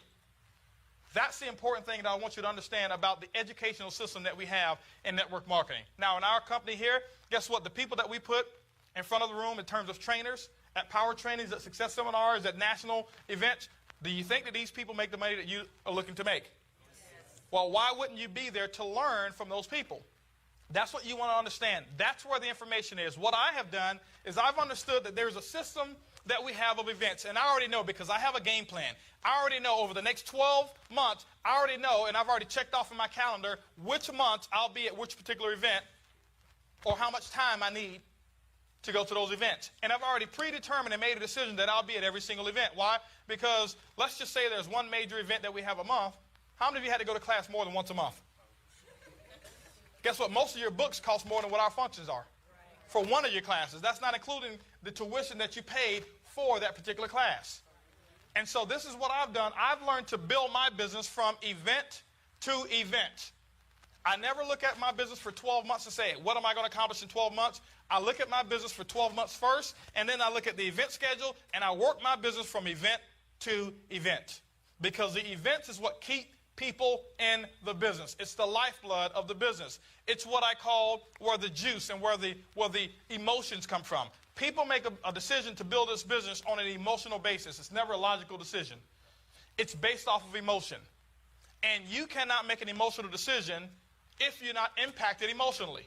How do you get impacted emotionally? By putting people around the events. When you've got a system, 300, 400, 500 people, and you have people to come across your stage and start telling their story and tell you where they were, how they were in the dumps, and how they had their car repossessed, or how they were living a substandard life, and because of this company, and because of this system, and because of the upline, and because of the help that they have, now they're making a 6-figure income. Now that they're completely out of debt. Now that they never have to work a job again. And if I can do it, you can do it too. Guess what? You get impacted emotionally, and you understand, man, there's social proof. There's somebody who's actually done it. I can identify with that person because I was just like them. But it happens at events. This Saturday training, this is not what I call an event. This is good stuff. But I'm talking one of the major deals that we have. And so what it is this, guys. You have to learn the art of allowing people to get themselves in an atmosphere that's going to be conducive for success. I am fanatical when it comes to events. Some people think I'm too fanatical. Some people think that we over-promote for events. But it's only the people who don't make the income per year that we make per month. And I'm not trying to be arrogant about it, but listen, if I agree with you, I'd have your income. If you agree with me, you have mine. And so I had to learn who should I agree with. And it wasn't me. I didn't agree with myself because I didn't have the income that I want. I started agreeing with the people who were making the money that I wanted to make. And from that point on, I made a decision. Every time an event comes around, if I'm qualified for it, I'll be there. Because I asked myself this question: what am I going to be doing that day that's going to show me how to make a 6 or 7 figure income? Nothing. That's why I'll be there every single time. If they call an event and it's on Mars, I'll figure out a way. I'll call NASA and say, hey, listen, Willie, we need to call some people up there at NASA, figure out a way to get to NASA because, you know what, there's an event there. And some people think that's kind of fanatical. Some people have season tickets. And I'm not against season tickets, but guess what? You'll never miss a game because you have season tickets. Because you know what? You've already predetermined that for the next 10 years, you're going to be at every one of those home games and watch other people get wealthy. I've got season tickets too. But I've got season tickets to my events, to these events, to what we have here.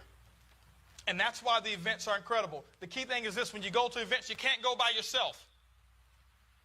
You always want to bring people on your team. I don't care how brand new they are into the business. The key thing I understand is this: the newer the people, the more willing they are to go to events. The more willing they are to invest in the education that they're going to get for the business. Guys, I'm going to give you a couple of examples of how important events are, and I want you to really understand this. Some people just tell people that, hey, listen, you know, we've got such and such coming up, and if it's available on your schedule, why don't you consider coming? See, it's our job to do what we call provide and protect. That means I have to protect the people from what I call the negative influences. We've talked about that before. And then I have to provide for them the system of education, and I have to provide for them an atmosphere where they can grow the fastest, get from point A to B with the shortest period of time and the least amount of effort. And it's called promoting for events. And some of you don't understand this right now, but if you really want to make a full-time income, you better understand this. If you're here to make $300, $400, $500 a month or $1,000 a month, you don't have to go to events. You can exclude yourself from that, and I'm not talking to you right now. But if you're here to become, how many of you really would love to be full-time, flush your job, and have a 30-second commute, and smash your alarm clocks for the rest of your life? Okay? The key thing is this here: you must come to events. You've got to understand the art of events. The events is not for the upline to make money. It's for you to be able to sustain your organization. The thing that I understand is this. Remember what I said. I want you to look at the 97%ers, and I want you to look at the 3%ers. See the difference between how the 3%ers promote and see what the 97%ers do. How many events do you think Susan Walsh has missed? 0. How many of you love to have her income? How many events do you think Ron has missed? How many of you love to have his income? How many events have you think I missed? How many of you love to have our income? Look at these people, see what they've done, and just duplicate what they've done. Trust me, you can't have 50% of their income by doing 50% of what they did. Doesn't work that way. This is not a linear income, guys. You've got to do the whole deal. And so if there's an event, I want you to understand this. Anybody ever heard that we've got products in this business? Sell them. Make you some money. Never have an excuse of why you can't come to an event. Because that's where people get impacted. That's where people get impacted. That's where the groups grow. That's where you lock people in. That's where your retention ratio stays. That's where people become a family, is at the events. You hear things that you've never heard before. And every single time I see people go to an event, you know what I hear every single time? Man, I wish I had told more people about this event. So now do it in advance. Tell more people about the event before you go. Don't make any excuses about why you can't be there. Go ahead and make a decision and make all the details right. Just go to the events. Just get there. Get your people to events.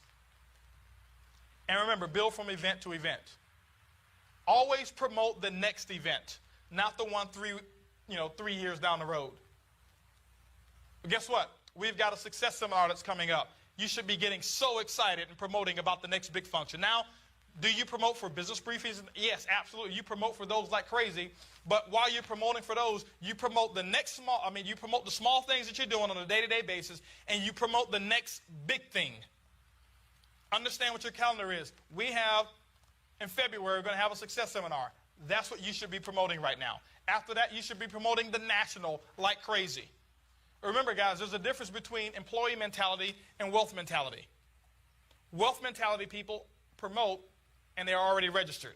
The reason why some of you can't promote because you're not registered. And most of you don't feel like being a hypocrite, so you just keep your mouth shut and don't say anything about events. And what you're doing is poisoning your organization because you're not providing them the atmosphere that's going to make their business grow. The other thing is this, guys. We teach in masses here. See, the reason that we're having this training here is because it's better for me to teach a couple of hundred people, do it one time, than for me to call each and every one of you up individually and try to give you this training on a one-on-one basis. You follow what I'm saying? So why not have thousands of people all at one time, getting that synergy, getting that energy, getting that effort? I'm telling you guys, that's what happens. My 12 years in the business, I've never missed an event, ever. Ever, never, ever, ever, ever, ever missed an event in network marketing. I remember when Bobby went to one of his first events. He came back, and I'm giving you an example of somebody who was an incredible promoter of events. But I want to give you a timeline real quick, and I want to share with you, because of that, why his business is where it is right now. See, most people think, okay, well, when I become a platinum or when I become a gold or a diamond or a silver, I'll start promoting like that. No, if you never promote like that, you'll never reach that pin level. What comes first, chicken or the egg? The chicken comes first, not the egg. I can remember this. Bobby was a director, if he was even a director. He went, I think it was convention. Didn't have a big group, had a very, very, very small group. Nobody knew it. Nobody knew it. He came back and was the first, and now he was one of the smallest pins in my organization. He came back and said, hey, listen, the first day, I got 19 people registered for the next event. I want to share something with you guys. 19 people, was a director, making no money. Nobody knew it. Just a director. But guess what? Those 19 people went. Those 19 people understood the importance of registering early. And now they picked up a habit of registering early. They picked up the habit and the spirit of how to promote and how to get to events. And so they started promoting. How many people did you end up with at that event? 27. He ended up with 27 people. He probably had somewhere about 40, 50 people in his group. How many people did you have in your group? So, about 75 people. So he had 75. So he had, what, 33% of his group that was at an event. Now, this is what happened. He had 27 people there. Those people came, they got fired up, they got juiced up, they got so excited. He called up, I'll never forget, he called up one of the guys over in California last minute, said, hey, you need to be here in Florida. You need to be here. If you're real serious about making a six-figure income and having a lifestyle that you're talking about, you need to be here. He got that person to come, and then that person, that was Joe, and then Joe got Mark to come. Mark had just gotten into business, paid a lot for his plane ticket because it was less than 7 days before he booked it, went to convention. Let me share what happened. Because those two people came. The 27 people came as well, but 2 of the 27 were from California. They understood the importance of events. The first event that they've ever hosted was the power training that Bobby and Regina just did, and they had 114 people at their first power training. Guys, do you understand the power of that? Do you think he's the #1 silver-headed gold right now because he learned this? Or do you think that he learned this because he's the #1 silver-headed gold? It's because he learned this, and he did this is why his income is where it is. Let me give you something even bigger. His group in California have over 40% of the people in their entire group plugged into functions. Over 40%. They don't understand anything else but to promote for an event. Look at every category, even the rookies. They understand how to promote for events. People, now guess what? Just got a call last night. Thursday, they had 95 people at their business briefing with no guest speaker there. Over 30 plus guests that were there. He taught them how to promote for events.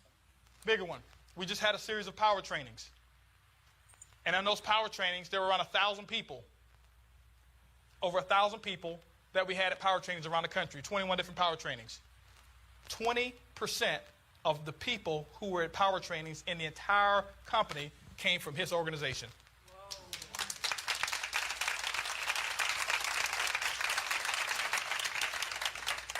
So do you think that you can have 0 people at a function and make this type of income? No. No. Guys, and I told Bobby this, guys, let me share something with you. When you get to the income levels or the pen levels of where we are, I believe that it's going to be bigger. I believe it's going to be better. I believe that you'll make more money than we did. When I was a silver, guess what? I was a silver, and I can remember doing bronze volume. I was a silver, but not qualified as a silver that month. I was qualified only as a bronze that month. We had a power training. Text came down, and we had 40-something people there. I only had 21 people of them.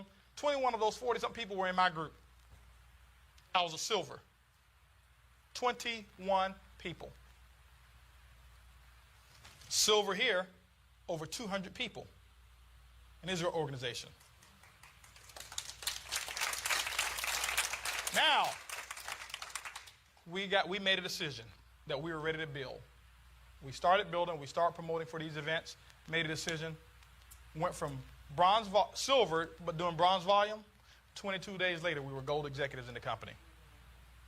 We went from 21 people at a local function to having over 100 in Vegas, because we made a decision of what we were going to do, and it came by plugging people into events. The thing I understand is this: after every major event that we have, our income goes up. People are excited. People are fired up. Promote the system, edify the upline.